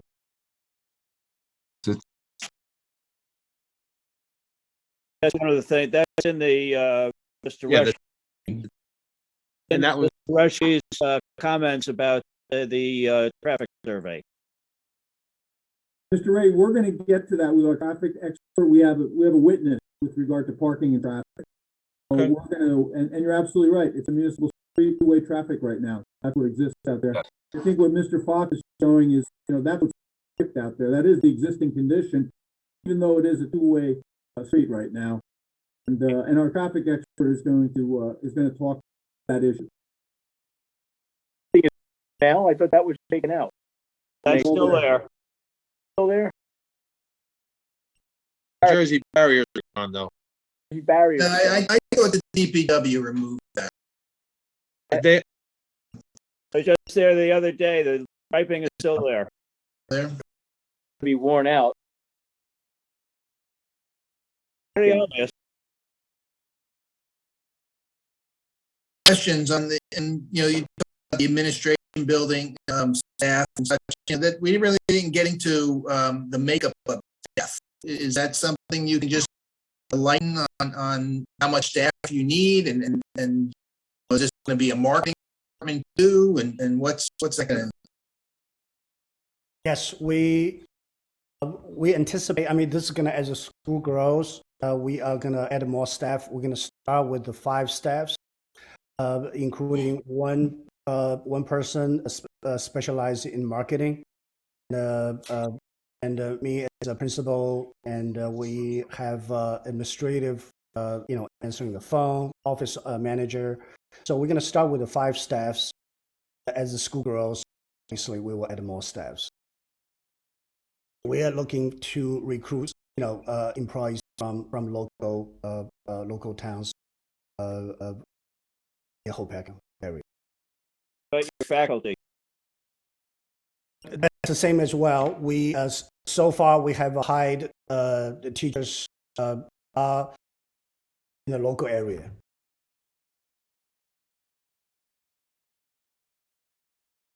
And anticipate when the students are eligible to drive, will they be also driving to school? As of now, due to limited parking, we're not going to allow students to drive.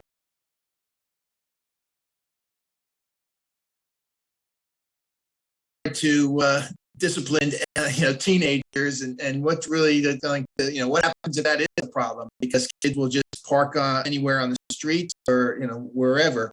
How can that really be enforced? We are going to, majority of students for high school, we either they're going to take a bus, or we have to have the parents to guarantee they are actually going to take the student to school. We have to have the parents to sign that.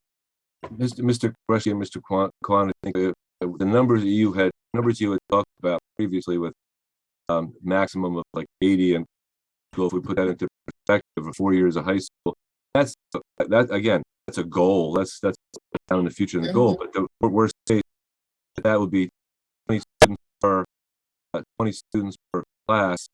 I know that a number of your students would be international, would be coming by bus from farms or housing. So we're talking about maybe 10 or 15 people that even qualify. That it's not like the high school or Hopatcong that. Double that, because the juniors may drive also. Correct. Composition of the students may change over time also. I'm just saying it's relatively small. Mr. Kwan, these students are obviously enrolled at the school, and you have an ability to control the students. They're enrolled there, and obviously they're subject to your jurisdiction. If you're not going to allow students to drive, and they do drive, that's going to be a violation of your policy that you're going to enforce, right? Absolutely, yes. I mean, you enforce policies at your school just like any other school, high school, middle school would. And if there's a violation of the policy, there's going to be consequence. There will be a consequence, exactly. So I mean, we would obviously that issue of not allowing seniors to drive, we would agree to make that part of our policy at the school. Is that correct? I've got a just a basic question, being simple. Not driving, they're riding a bus. Where is the bus coming from? Are you having your own bus service? You gonna hire your own bus service? You gonna Uber in? I mean, where's this busing? We're not in a metropolitan where you have normal bus routes around here. Secondary bus route right now is on course. So where's the bus coming from? Actually, we have a couple options. One is we are in conversation with the Hopatcong Public School that we are going to see if we can utilize their bus services.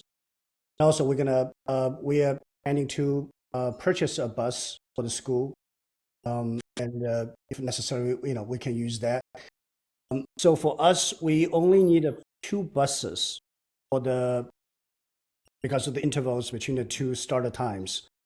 So one is we probably going to purchase one bus, and also we're going to see if school district can share the bus service with us. I had a question. Mentioned that problem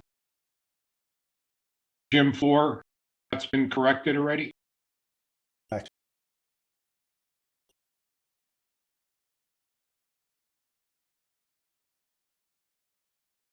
Good. I mean, to me, there's a I have 170 students there, and you said they're going to have to provide their own transportation. 170 cars or 150 cars a day coming through that little. It seems like a lot of activity is going to happen in that area there. We get that when the traffic study. And there are fewer, and there will be fewer students here than were there when it was at the maximum. Any extracurricular activity going on after hours or after school in the playground or the surrounding area? We will have musical programs and after-school clubs. Right.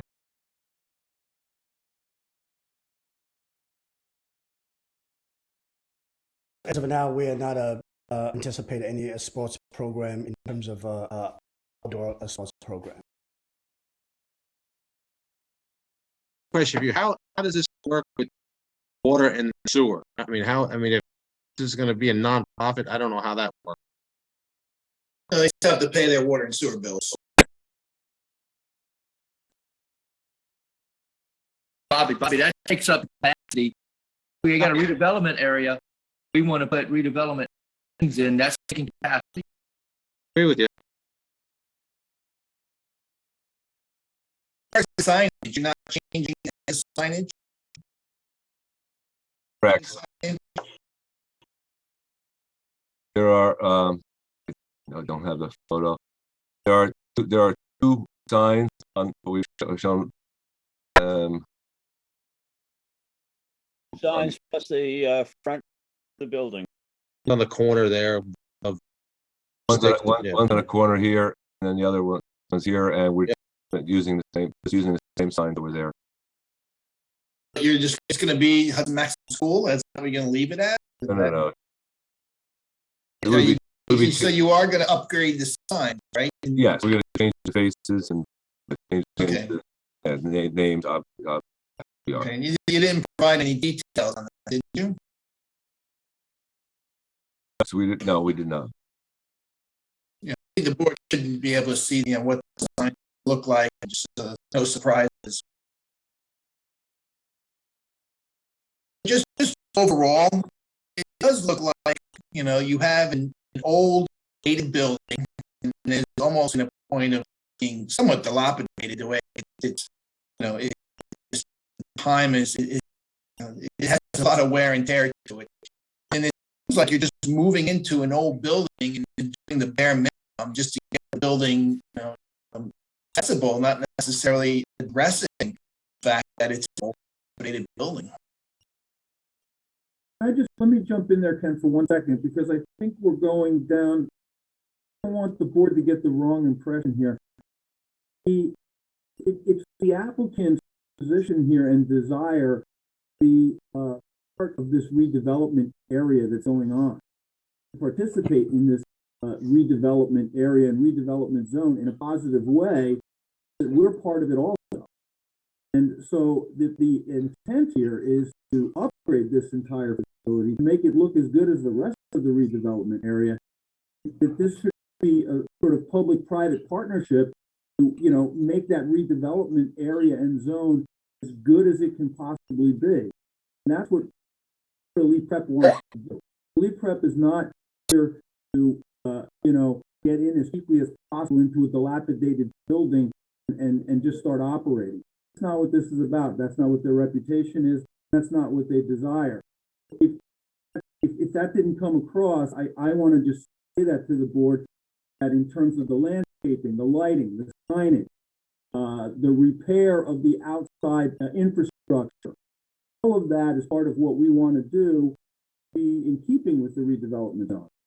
I think that I understand that's what you want to do, but it's not what you're proposing. I think we're anxious to hear what the planner has to say, because I think there's going to be a lot of questions associated with that. The building is old and outdated. It doesn't necessarily fit into, I think, at least what I consider what I would like to see the redevelopment zone be. I'm not so sure that that building in its current state would attract other people, other businesses into the redevelopment zone. I think it stands out, not in a good way. And I am anxious to hear from the planner how he feels it will be beneficial. First of all, I think it's lovely to have an art academy, music academy in the town of Hopatcong. I think that's wonderful. And I think for a handful of students who will have the opportunity to go there, it's great for them. I think we're all anxious to hear how the planner feels it's going to be beneficial to the community at large, because I don't think we've really gotten that so far of the discussion this evening. So that's going to be an important component. I'm just venting out this expert at the moment, and just wanted to get his opinion on the fact that it is a dilapidated building, and that, in his opinion, this represent a more modern structure, or even if it's representing an older structure, is it really, what in his opinion, something that would be characteristic of a renovation of a building? I don't disagree with you. I think if the building were to be restored to its old glory, that might be one thing, right? It's certainly not modern in any way. It's really unsightly. And to consider the fact that it's going to stay the same way, I mean, honestly, Anthony, are well taken, John. I think your points are well taken as well. I mean, we got the same old building that the local school board decided to close because what it was. And I would hope that this prestigious school, again, I keep saying prestigious, it's going to be a great thing for Hopatcong to have kids go to this thing. I wouldn't want to, I'd buy this school and say, yeah, there you go, there. My school there, I send my kid there to go to school. Hang on. I thought of making a presentation tonight. I would think, because we are in the redevelopment stages of a lot of areas in this town, and this is one of them. This is a big one because this has been around for a few years. It would have made sense to present with some elevations, not necessarily rock solid. Something the board can entertain as this is what we envision it at. Someday we'll make something, but we don't know what it is right now. I think we should move on to the planner next. Start with the traffic expert. I think that the board is getting the wrong impression of what we want to do here, so I'm going to take my witnesses out of order for that reason only. And Okay, go ahead. Go with our planner. If you think, listen, we can get to the traffic afterwards, because the traffic, again, we have our utilization of the facility is substantially less than what was there before. At the end of the day, we're going to get through the traffic. That's not going to be an issue. I think the planning testimony Mr. Bongiovanni is asking for, and this issue of what we're actually proposing there and why this makes sense and what we want to do and why it's substantiated, I think is important. So I think we'll go with the planner next, and we'll just take them out of order. That's not how I want it to go, but I think it makes sense at this point in the application. Great. Let's get John McDonough up.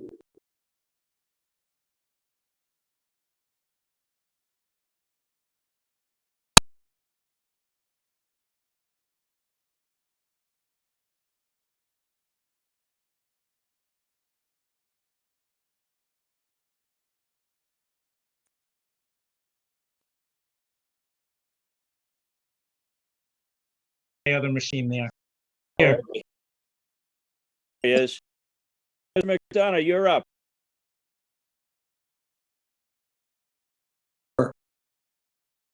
Let's run through why this facility makes sense for what we're proposing, and why, from a planning point of view, it makes sense here in this spot for this municipality, and why it's legally justified. Sure. Again, we are dealing with commonly referred to as an inherently beneficial use. That is important because the test that's before the board is different than that which you would ordinarily encounter with a use variance application. We know, and I did submit a report, which I'll share on the screen here. And this report, for the record, was dated December 6th, 2021.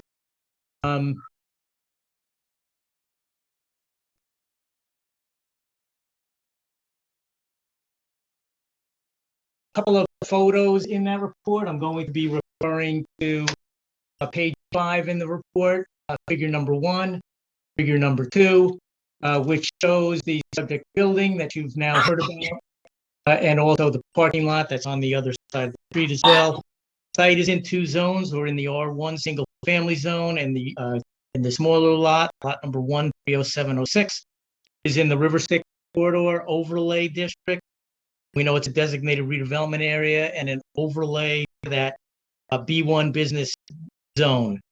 So again, importantly, in the R1 zone, religious uses, institutional uses such as hospitals are permitted as conditional uses.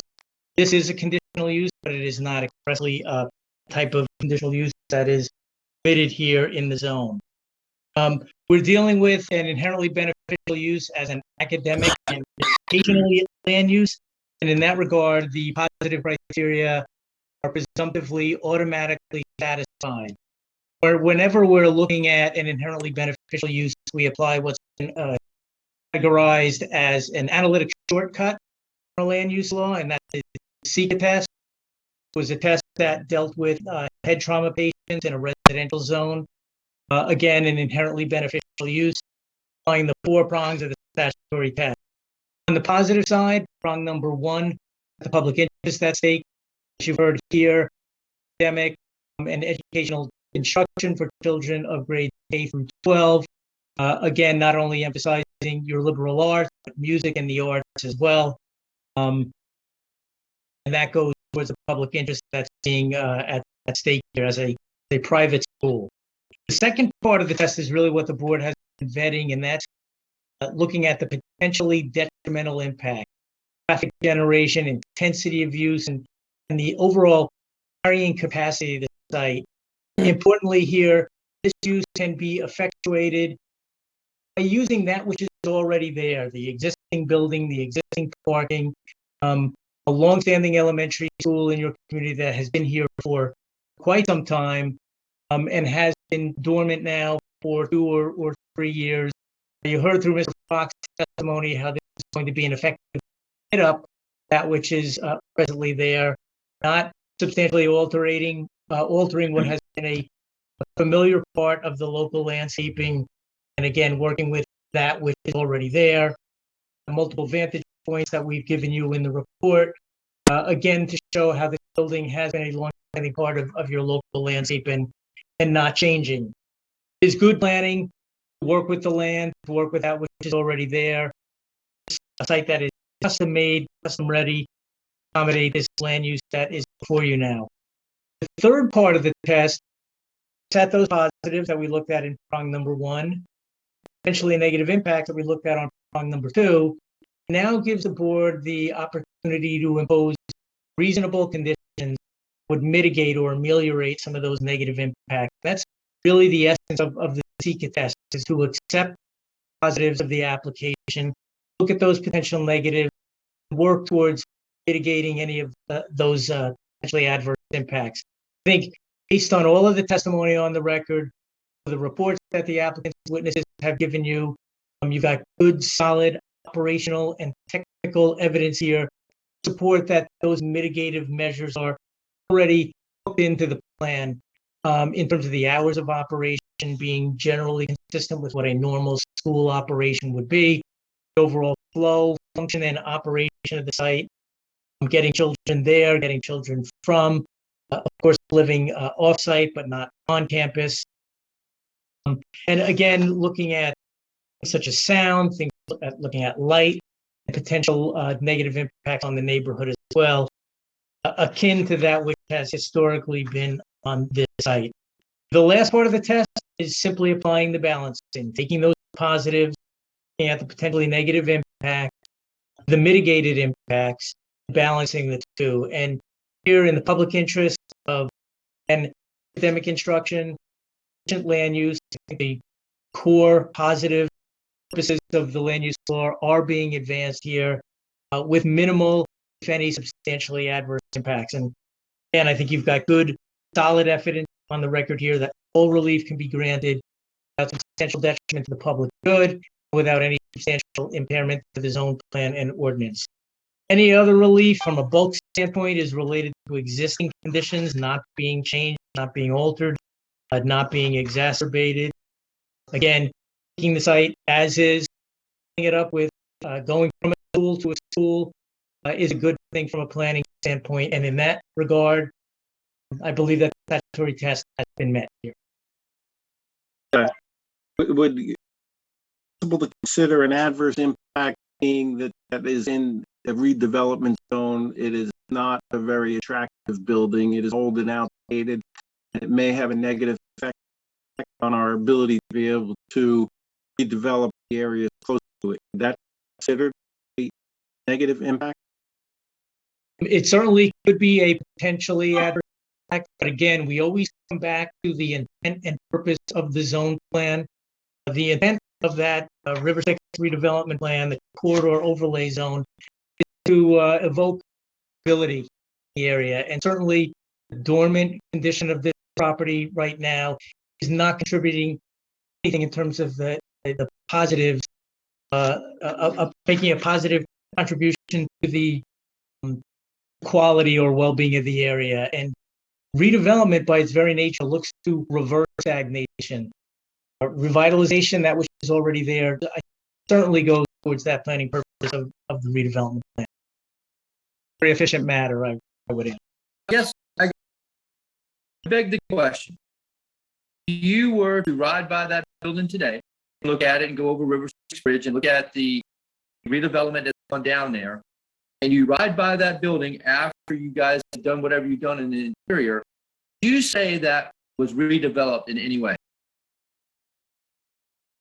Certainly by virtue of the fact that there's life there now in what is a dead spot. School that sold it, we have a school back. It doesn't sound like redevelopment to me. Development equals revitalization. That's the key to redevelopment is about people. It's about reactivating dead space, and that's exactly what this applicant is doing. Was constructed, that was the only school in town. Developed a whole other school complex. Yeah, I don't think, I mean, I've always thought since they built all the other stuff, school should even be there. It's out of place in that location now. Again, school is there. From a planning standpoint, we can't overlook the fact that the school is there. This is a reuse of that which has been created for the exact same purpose of what the applicant is proposing. Have any, I mentioned before, is the vision of what that school could become to work in concert with our redevelopment to enhance people to come to that area. Right now, that's more of a, potential coming there. old building. It doesn't can't anybody to want to come and say, I want to invest. Actually create a magnet is what the redevelopment plan wants. Again, it wants people here. This school giving people a reason to come here. Again, people are good in a redevelopment area. It's why we have residential in our commercial district to bring people to support those local businesses. And to the extent that River Styx corridor plan is looking to promote business and economic development, I think it's a very good thing to bring a consumer population to the area. I think so too, but I think that also the entitlement is to bring a vision of what the building's going to be. We have nothing in front of us that says our vision. We want to get open. This is our vision for the building. We have zero to that. You could come back to us. Part of our problem tonight is that we don't have enough information.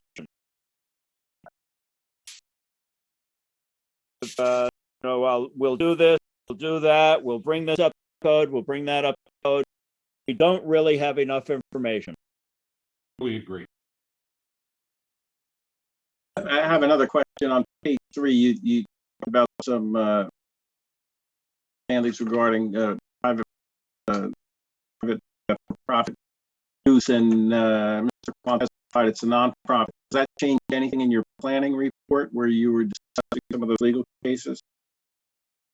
It bolsters my testimony that again,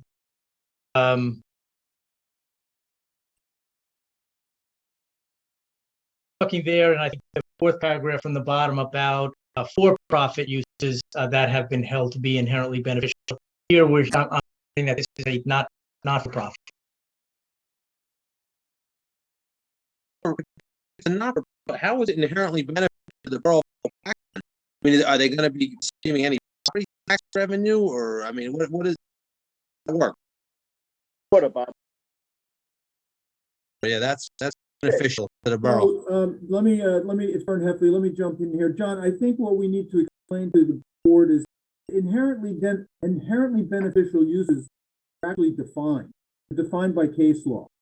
And so we know what inherently beneficial uses are. We don't have to really think about it. There are some known case law that has established inherently beneficial uses.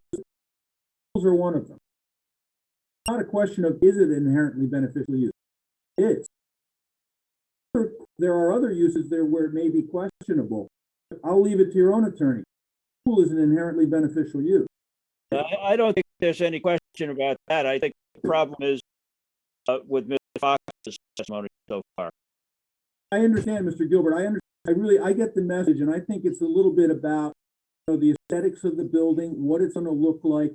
Redevelopment zone is obviously very important to this municipality, and I understand that. A lot of time and effort has gone into that, and you want to make sure that any use that gets approved here helps that redevelopment zone and helps to bolster it.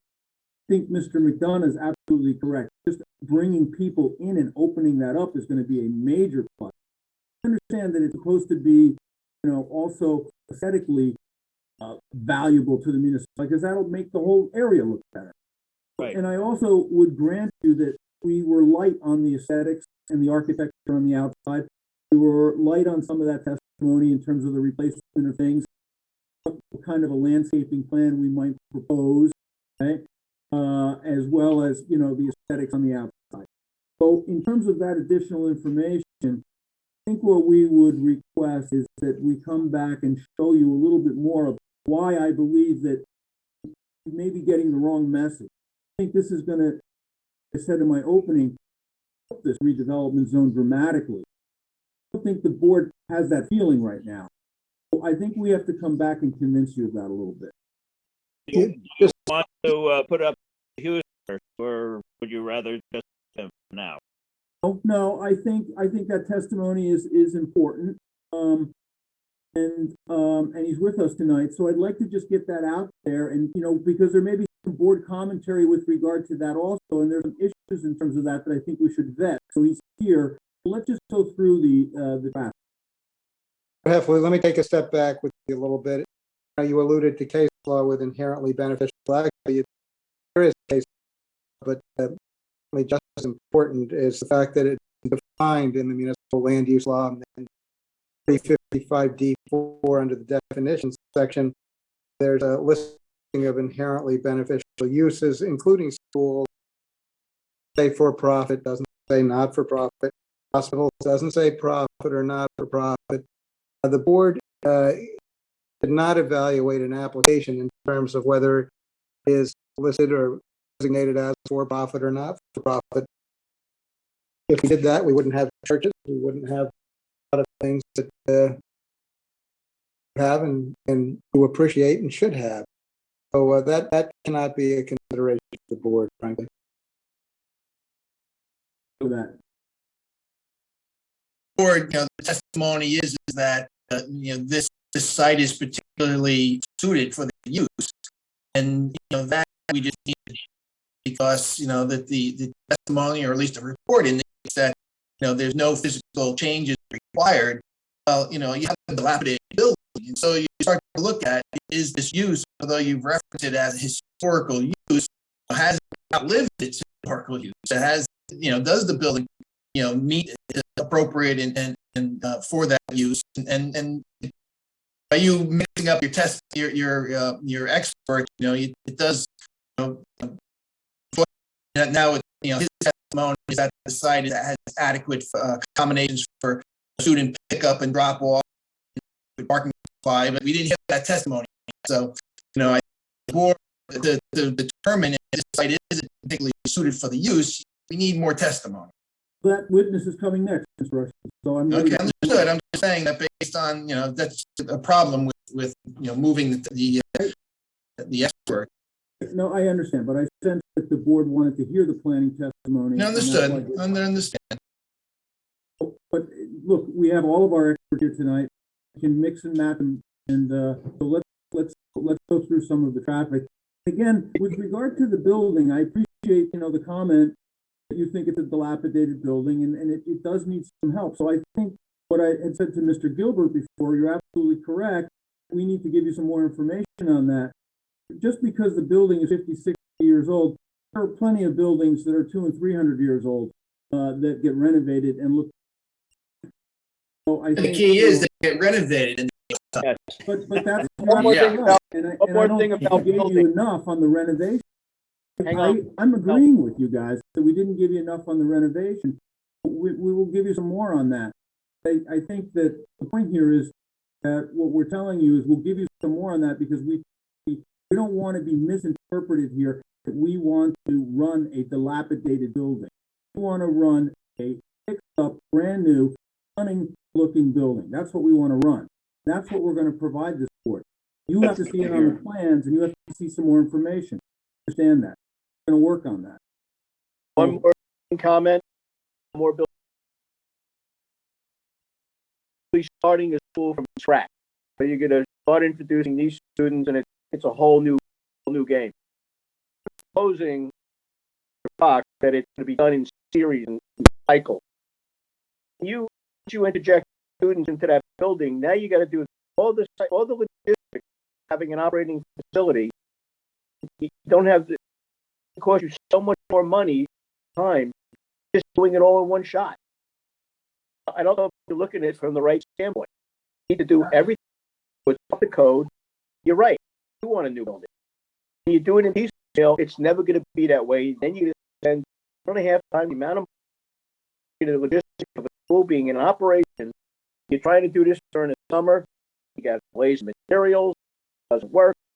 Doing a whole bunch of other things to make that happen. It's just going to be a disaster, and it's never going to come up to the level that we're at.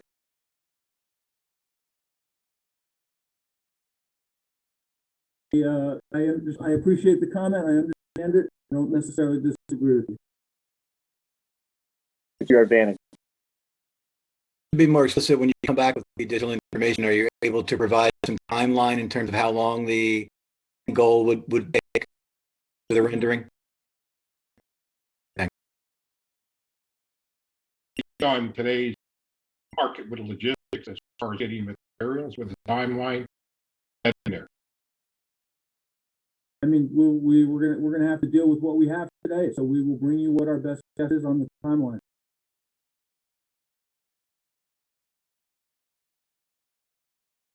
The traffic expert.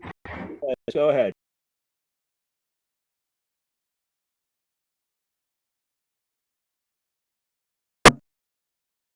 Hopefully save the best for last. So kind of alluded to earlier, just give a overview of the project. Property again is located east corner of River 6 Road and Lakeside Boulevard. Before I go a little bit further, I'll share my screens we have to look at. Now, you see I have the plan up here on my screen. You started screen sharing, but I don't see a screen yet. There you go. There it is. Okay. So just so we have something to reference here. So the mentioned site is located southeast corner of River 6 Road and Lakeside Boulevard. We're proposing to occupy what was formerly the Benson Maximum Elementary School, the K through 12 Elite Prep Academy School. Maximum enrollment would be 170 students. And that wouldn't be right away. As the school develops and enrolls more students, the maximum would be, the goal would be to get to 170 ultimately. And as Mr. Fox kind of described, to access, currently there are 3 driveways servicing the property along River 6 Road, one of which is here, the building here on River 6 Road, which will provide access for loading operations, crash operations, as well as 2 handicap spaces. And then for the parking lot to the north, 2 more driveways servicing those 30 parking spaces there. As far as the existing traffic conditions, the traffic volumes, we established those by conducting traffic counts at the adjacent intersections. And the Boulevard, directly on the corner of the property here, on River 6 Road and Urban Avenue, on the Grotto Restaurant, which is off the page here, but it's a little bit north of the parking lot. Also kind of Lakeside Boulevard and Durban Avenue, again, just off state roadway over here, just to the parking lot. We conducted those counts during the weekday AM and PM peak hours, specifically from 7 a.m. to 9 a.m., from 4:30 p.m. to 6:30 p.m.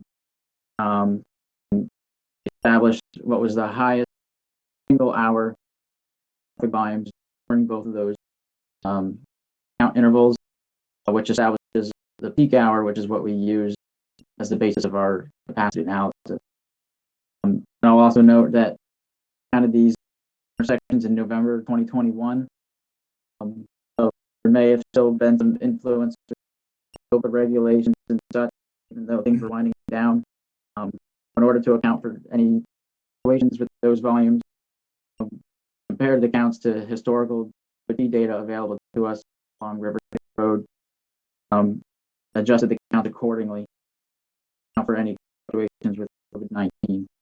We did that for both the AM and the PM peak hours. Now that we have the existing volumes established, we have to now check the future volumes. Step in that is establishing what's called the no-build conditions. No-build conditions is the future traffic volume. If the project that we're proposing does not get developed, account for background growth due to population in the area, as well as any other area development. As was testified to earlier, goes well, we ultimately get approval. And would be to have the school operational in September. However, in order just to establish typical no-build conditions, we grew the years utilizing DOT growth rate. Now that the no-build is established, we have to then establish the build conditions, which takes those no-build volumes, adds the projected generated traffic on top in order to get us to that point. In order to get those trip generation projections, we utilize ITE, the Institute of Transportation Engineers. They're widely regarded as the gold standard of trip generation. establish ship rates for hundreds of different land uses based on research accounts. That is the data point that we utilized to establish our trip generation for the purposes of the traffic study. We generated ITE for the proposed private school. We also compared those numbers to previous elementary school.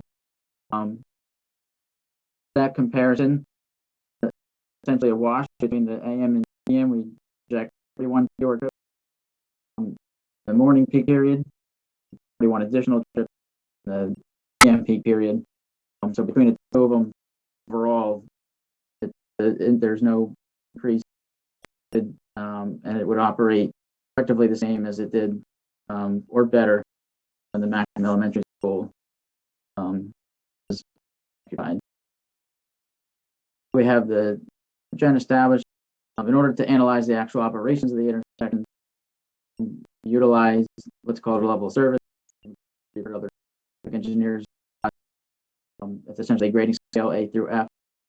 A being no delays, very efficient maneuvering, and being at over capacity. And through those analyses, all three intersections that we've analyzed, as well as the site driveways along River Stick Road at the parking lot, operate a level of service A and B across the board. So, operational standpoint, same as the no-build conditions and effectively the same operations with and without the project, effectively the same operations or better than the maximum was in place. As far as the plan regulation, as we mentioned, we're utilizing the existing, not the existing layout. We're not proposing any layout changes to the access or anything like that. And the parking lot will continue to provide circulation and 90-degree parking. This will remain as existing. Again, as we mentioned earlier, as Mr. Fox alluded to, along Lakeside Boulevard, on the south side, there's a kind of a curb cutout provided, roughly 100 feet. Can be utilized by bus drop-off. Again, that can fit size buses or a single bus and a passenger cars or a mini bus in a car of that nature.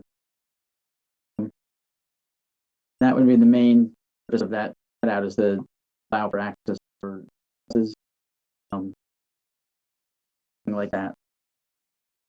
The parking lot would mainly be utilized by staff members as well as for drop-off and pick-up of students.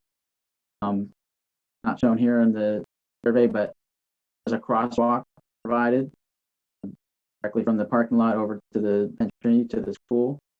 Understand that there would be a crossing guard present to help facilitate the passageway across Lakeside Boulevard for students. There would also be staff members present within the parking area in order to oversee pickups to make sure everything runs efficiently. I will also mention that this drop-off and pick-off, they will be staggered in nature. So you will not have the full 170 student body arriving at the parking lot at once. It will be broken down into the lower school will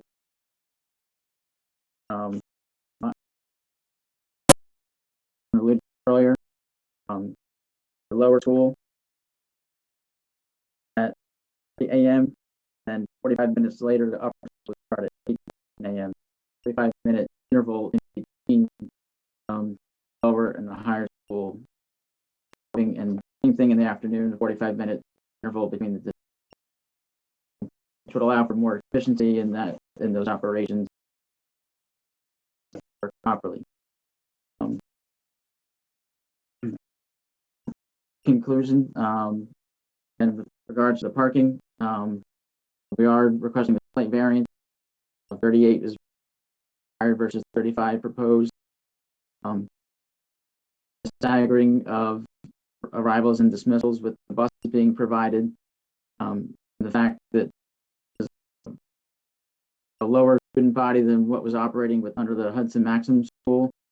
We do anticipate that these 33 35 parking spaces total would be sufficient to meet the demands of this project. I'll also bring up to the orientation of Lakeside Boulevard. I know was discussed earlier. The operating is two-way. We understand that the school operated when that was a one-way, the eastbound direction, and that was the reason being for our traffic analysis being in the build condition, run as a one-way configuration in the eastbound direction. So that as a conservative method, both configurations, two-way and one-way, work. I know that we didn't provide a analysis in the build condition, but based on the two-way analysis, the no build condition, that the levels of service are acceptable. In the two-way configuration, the build condition, as we're currently proposing, anticipate that this roadway, the surrounding intersections, will operate in an efficient and safe manner. That will. Is there anything else that you'd like me to address specifically before we move on to any questions? No, I mean, that was an absolutely excellent analysis, and with the traffic counts and everything else, I want to just reiterate and make clear that, again, because the roadway right now is open and it's a two-way street, either configuration works and works safely. So the level of service at the intersections is A and B, and I think that that's the highest level of service, meaning it's the safest condition. Am I correct with that?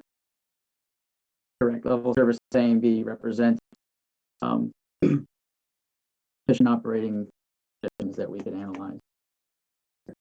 So, it is your testimony here that either configuration works, and based on the traffic counts, this is a safe site, safe situation, and is going to be less intensive than the prior utilization of the site. So it's safe to say that it is going to be safer than what we had. Is that correct? That's correct. Okay. Do you want to start? First, it's the testimony is that it may be one way or it may be two way. It works both ways. Well, the application should be what is it? What are you proposing? Discuss. It is proposed. There's no we propose. Then what are you proposing? The application is proposed as it exists. You are proposing two-way traffic. Two-way traffic. Right. Okay. The point was, the reason we pointed it out both ways is if the board has any inclination to see it the other way, we can do that. We're proposing it as two-way traffic. It works. It's safe. That's what exists, and that's what we want to propose. The board wants it back the way that Hudson Maxim was operating. We don't have a problem with that. It's not what we're proposing, but either situation works, and that's what I wanted the traffic engineer to point out. Well, you mentioned that there would be a crossing guard. Where are you going to get the crossing guard? Controlled by the local police, I believe. No. But we would have private crossing guards. You're allowed to have them, and we would have. We have those, but we have a lot of crossing guards, Alan. John Rusky, how does this interact with the county? Is putting an enormous amount of money in that intersection. The changes that yes, they are. So, how does this interact or interfere with the revisions of that intersection the county is now implementing? I am aware of those improvements to the intersection. The county on those and received their proposed plans.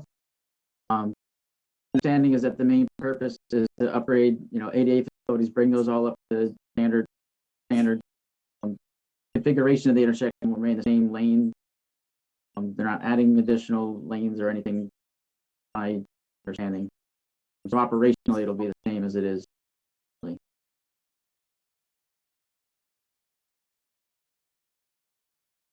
You're parking now. Oh, yeah. Assuming no on-site, no on-street bike parking. There we go. Yeah. Correct. And have one lane and a pull off. How is that? When the school operated previously, it was a very fine-tuned, orchestration of how the buses, get dropped off and manipulated, the times. And so how are you going to, how many buses, what's going to be the size of buses, and we are, you do make testimony regarding, the school, testimony should be what, you're not asking for phase, at least you didn't make that representation. You're not looking for a phase approval that, okay, you got approval for 50 students and you'll come back again when you need 100, 180. You're asking for everything. So you got to give the testimony on based on the build out. So how does this work with the build out? Absolutely. So yeah, as we mentioned, the ultimate build out, ultimate enrollment would be 170 students, and that's what our analysis is based upon. In terms of the put out, is our consultation with Mr. Kwan, they are looking at 4 buses total, across lower and the upper school, not all at the same time. So lower school, as I mentioned, would be departing 45 minutes prior to lower school. So the buses would come in, time frames for the lower school, which both can fit that cutout area, and they come back for the upper school, again parking that or stage in that area there, side of the travelway of Lakeside Boulevard. You said 4 buses. I think the testimony earlier was 2 buses. 4? 2 buses for buses total that they would have have available to them. 4 bus trips. Got it. 2 bus trips in the lower school, 2 bus trips for the upper. Right. Load the kids, the 2 buses are there at the same time and everyone unloads, because a lot of schools, they do that. The kids aren't running around when buses are moving around. So how does that coordinate? That's my understanding, is that they would, arrive, and even if one arrives just before the other, Mr. Kwan, can this maybe a little more specifically, but my understanding is that they would wait till both buses are present and then unload or load the student. Or the buses Bob, we're on capacity? You removed it. So there would be one regular size bus and then one van. Are you stating that all the are you stating that all the kids are going to be coming on buses? Not 100%. I believe about 2/3 of the children or the students will be buses. The remaining would be, dropped off by parents. Coming from Byram? From Byram? You're going to pick up, they have a somebody over there, they house the students at? That's only for the international students. The remaining would be either within the borough or neighboring ones. Let me jump in and just reiterate that. Want me to reiterate the testimony from Mr. Kwan. So the dormitory that's located over in Byram, it's about 20 kids, and they're going to be coming with a minivan bus. At the same time, there's going to be one full-size bus. You would have a full-size bus and a minivan for the lower school when they arrive, and likewise for the upper school. And they would be separated by a half an hour. Oh, and the rest would be coming by passenger car drop-off, either in front of the school or down in the parking lot, and we will have crossing guards and a guard down in the lower parking lot to facilitate that. So the drop-off is one full-size bus and one minibus for each session. It's going to be happening. How they're going to drop off in that parking lot? Are you going to be? I mean, the testimony was that it's going to be full. You're already under one of parking spaces that are required. So I've never seen buses or people get dropped off in that parking lot. There's no. We're not going to have any buses there. There won't be no buses in the lower parking lot. Even when that's full, to try to navigate a car through that lower parking lot is. I understand understand, but there will be, the buses will obviously be up top. And if there's no bus there, then obviously there could be a drop off to the passenger car, but there will also be drop offs of down in the lower lot. That will work because we'll have much the same as Hudson Maxim had a finely tuned machine. We'll have the same. Definitely, the testimony was at capacity, you'd have 20 faculty members. I don't think there was ever a question posed in regard to administrative staff. Proposal for administrative staff. How many? It's 20 faculty. I take it that does not include I think the administration. testimony for administrative staff was 5. Okay. There's parking garage, guard.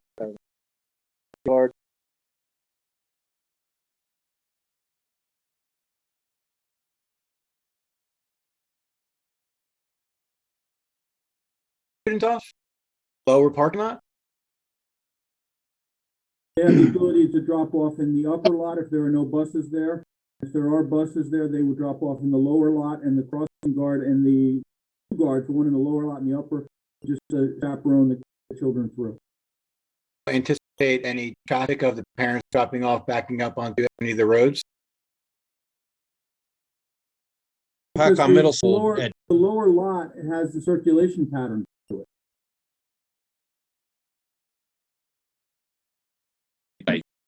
Well, but the traffic expert testified to that this is designed in such a way so that passenger vehicles can maneuver through there. And it operated previously with the Maxim School, and now we have less that would be operating in the same. We have a different need of students because now we have older students versus younger students. We do have the influx of cars. I know you say no, but it does happen. There's a different age group using this school. Propose on that lower lot, like one way in and one way out. It would mean full movement. Both would be in and out.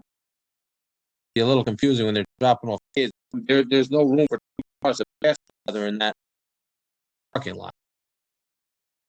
But in one way, and one's going the other way. You're not. I know that parking lot very well, and I've been in it when it's full. I drive a truck for a living, so. In the back, and you're coming in and out. It has to be really one direction drop off. Where the parking lot function is the teachers that would pull in. Now you're having traffic pulling out onto County Road, and one being a driveway that's very close to a light, which is typically not consistent with DOT's design. But you're pulling into an area that if you've ever looked at the county road in the morning, so much traffic on that road, it's going to be very difficult to get out of it. And then all of a sudden you're going to create a queue. Provision has been made for for programs. There have to be programs at an arts and music school, and then no provision is made for parking for parents or for students at the programs. We have a lot of them. I would just point out to the board very globally from 30,000 feet, this use is substantially less intense with substantially less students than the Hudson Maxim School. The parking utilization, traffic, everything will be less than what was there before, and when it was there before, it functioned. I think that I understand and I appreciate all the comments. You have to remember, this is a less intensive use of a facility that worked before. We're proposing, like I said, less use. But as Bob pointed out, you have a much more diverse population. That the diversity and the age group makes no difference in terms of traffic counts. They are not driving there, and the testimony is they're not going to be allowed to drive there. But whether it doesn't matter, it's the actual number of students, whether they're in 5th grade or whether they're in 8th grade or 12th grade, doesn't make any difference. 160 is 160, and it doesn't. The age is irrelevant. It's a matter of how many traffic there. And I think that it's clear that we're going to have less traffic trips than what was going on there before. Traffic expert has testified to the fact that these intersections are at a very high safety level, and that it works. So I understand and I appreciate the concerns, but we have a traffic expert for this specific reason, and I think he has analyzed this and submitted the report, and I think it's very well done. So we appreciate the comments, but I think that this is going to work from a traffic point of view, and that's our expert testimony. Was an operational school for the Hudson Maxim, was a one-way street, and there were additional parking spaces up at the top. But I also testified to the fact that we would be happy to implement that if that is the board's desire.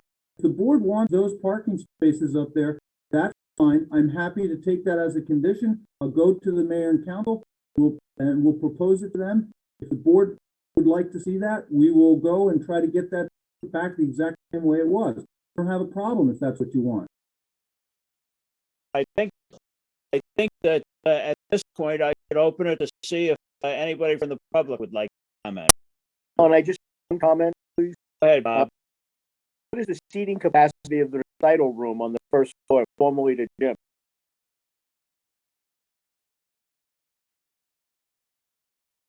Folding chairs, you know? I don't have that capacity this time. I can let you know. Be no change in the seating capacity compared to when it operated. Correct. Big events they used to have at the high school. Okay. Full event there. Saying if you had a recital for people, you'd have coming individually. They wouldn't be coming on a bus. Then you would have that in parking requirement. I would. You would have fewer faculty members there too, of course. You know, that kind of thing. Maybe not. We're not going to use the. Oh, I don't know. I don't see teachers going unless they're getting paid, and I'm from a family of teachers. Let's open it up to the public. Let's see if anybody from the public wants to comment on this application. Alan, can we ask, Oh, please. Alan, can we ask him to stop sharing the screen so I can see him? Sure. Would you, Mr. Hughes, would you stop? Thank you. So anybody who There we go. Or comment on this application, go to the bottom of your screen and in reactions, raise your hand. Dean Lyons, you're up first. I know it's very early on in this process, and that testimony that there won't be. Testimony, Colleen. I was sworn in earlier. Well, this is a new application. Oh, okay. For the testimony you're about to give will be the truth, the whole truth about the truth. Speaking on behalf of Lake Hopatcong Commission. So I realize that there won't be improvements or changes to impervious coverage on the property, but some testimony from Mr. Fox about future landscaping intentions. I wanted to comment that the commission would like the impervious coverage reduction on this property. So there's high impervious cover, and some green stormwater infrastructure would be, the preference. That's all. Anybody else in the public like to comment on this application or question it? So please go to the bottom of your screen. Reactions, raise your hand.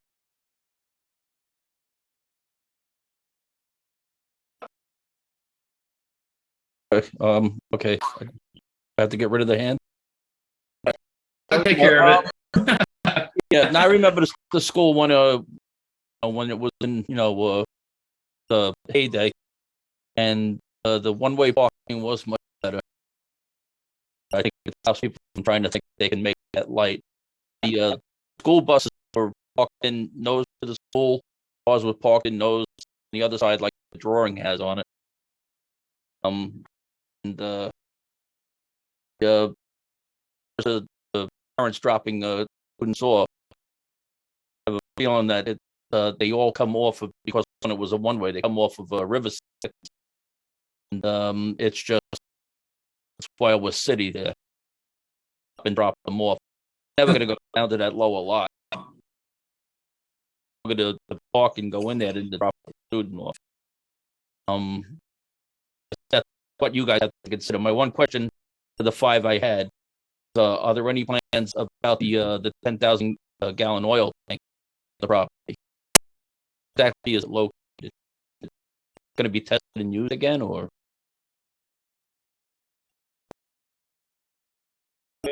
Answer that.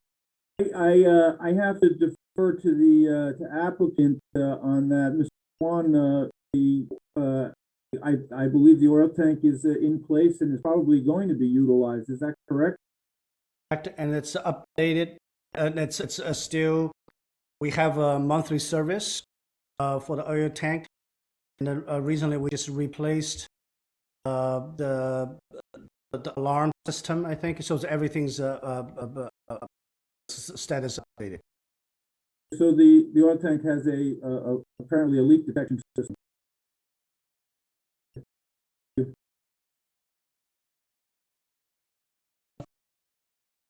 Okay. I remember at one of your meetings that you're talking how you can't really tell an oil tank until it's pulled out of leaking or not. They do a test on it, but it's sort of you're going to utilize it and everything like that. I'm just wondering where exactly is it located. The property I own 440 Lakeside. River 6 roadside. It's on that ramp going up on the side of the building. Correct me if I'm wrong, but right. You know, Mr. Fox had some testimony that a garbage truck. I don't think anything should be driving. That oil tank is under that ramp on the River 6 side of the building. I agree with you. I mean, the garbage trucks never pulled up there and back, and they cut across the traffic back and off River 6. Yeah, that's about it. And for your time. Hold on. Whoa, come back. Yes. Whoa. Come back. Yeah. You went a little faster than I could catch up. Okay. Please raise your right hand. Where the testimony you've given is the truth, the whole truth, and nothing but the truth. Your full name. Carol. Thank you, Mr. Carroll. Right. Hey, Mara, you're up. Shoot yourself. There you go. Will you be providing testimony? Please, probably will. Please raise your right hand. You swear the testimony you're about to give will be the truth, the whole truth, nothing but the truth.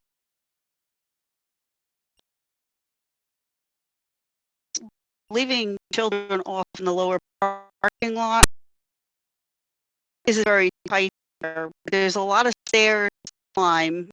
Somebody's going to have to watch the kids going up the stairs. Most parents are going to want to watch their kindergartners or whatever. And then they have to cross the street and climb all the rest of those stairs. It's going to take a while, you know what I mean? It's not going to be like in and out of the car and that's going to be the end of it.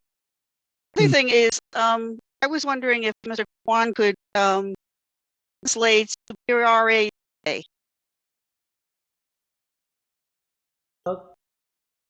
Translate that. It's Latin, as far as I know. That means we high quality of education. How to meet you?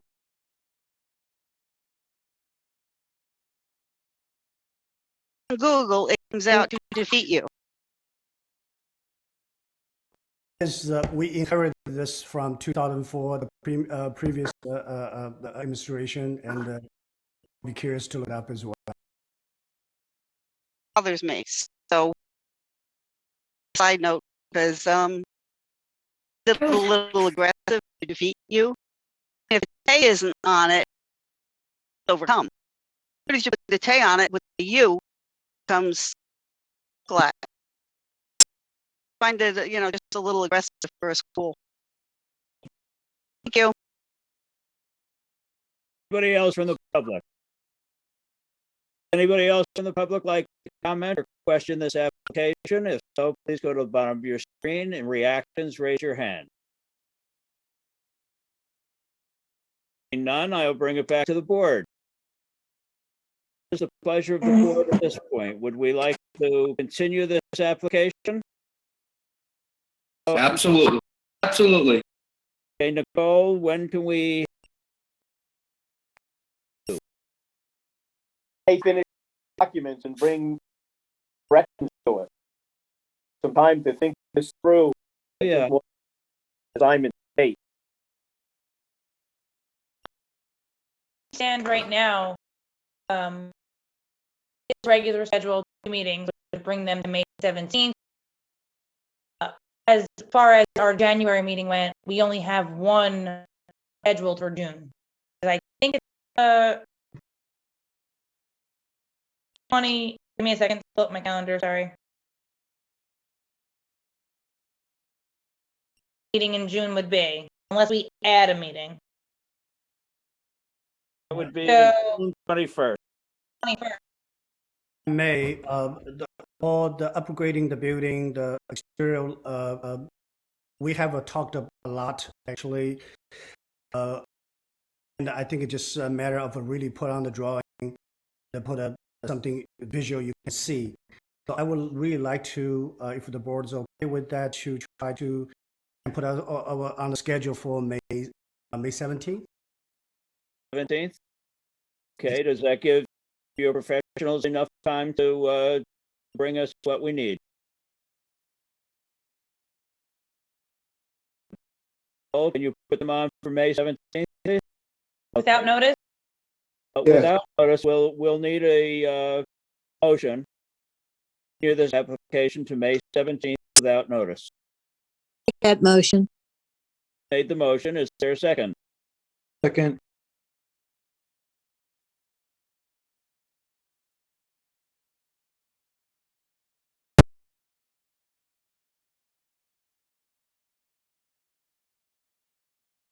About that? Yes. Dr. Duncan?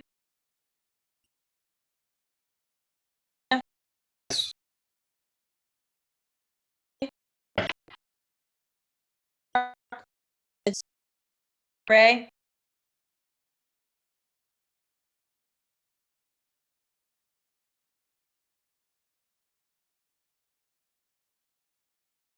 Mr. Gilbert? No. I don't know, Mr. Gilbert. Yes. Okay. Mr. Kwan and Mr. Heffley and the other professionals, we will see you on May 17th, I hope. Thank you.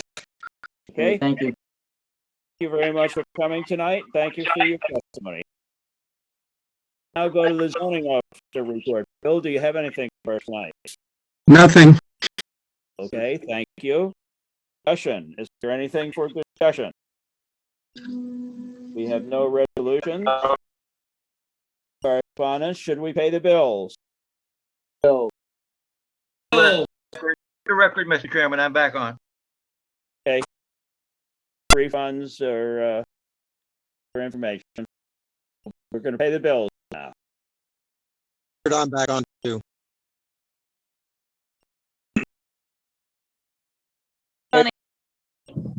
Yes.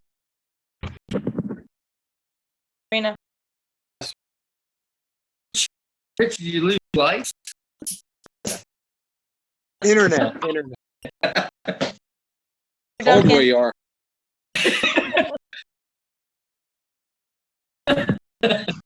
Come on, keep the boat going. Keep it moving, Nicole. Mr. Gaffney?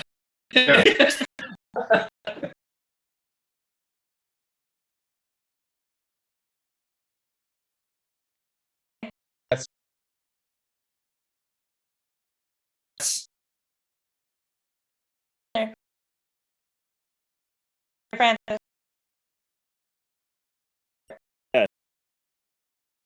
Is now open to the public. Would anybody from the public like to comment, question the board on any item at all? So please go on the screen and reactions, raise your hand.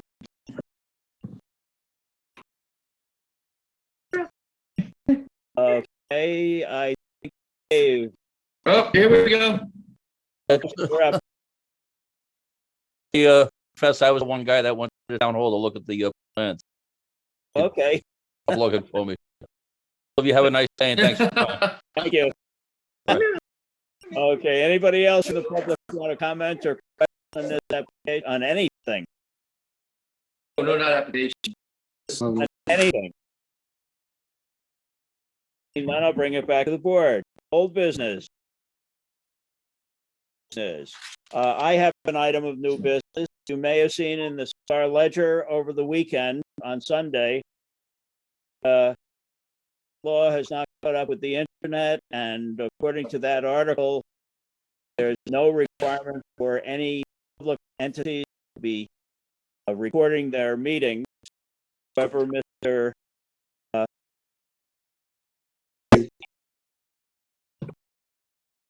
A copy of land use, municipal land use law. He pointed out to me that that article is not quite correct. We Well, do. Nope. Bill. Correct it's a sunshine law, so you have to look at the sunshine law, and then you have to look at the municipal land use law. So there's specific provisions as to the land use board, planning and zoning boards that control and proceed. Here. Hey, is there any other new business? Get your we got an email about it. Financial in. You're up. To adjourn. We are adjourned, folks. Yay! Have a nice evening.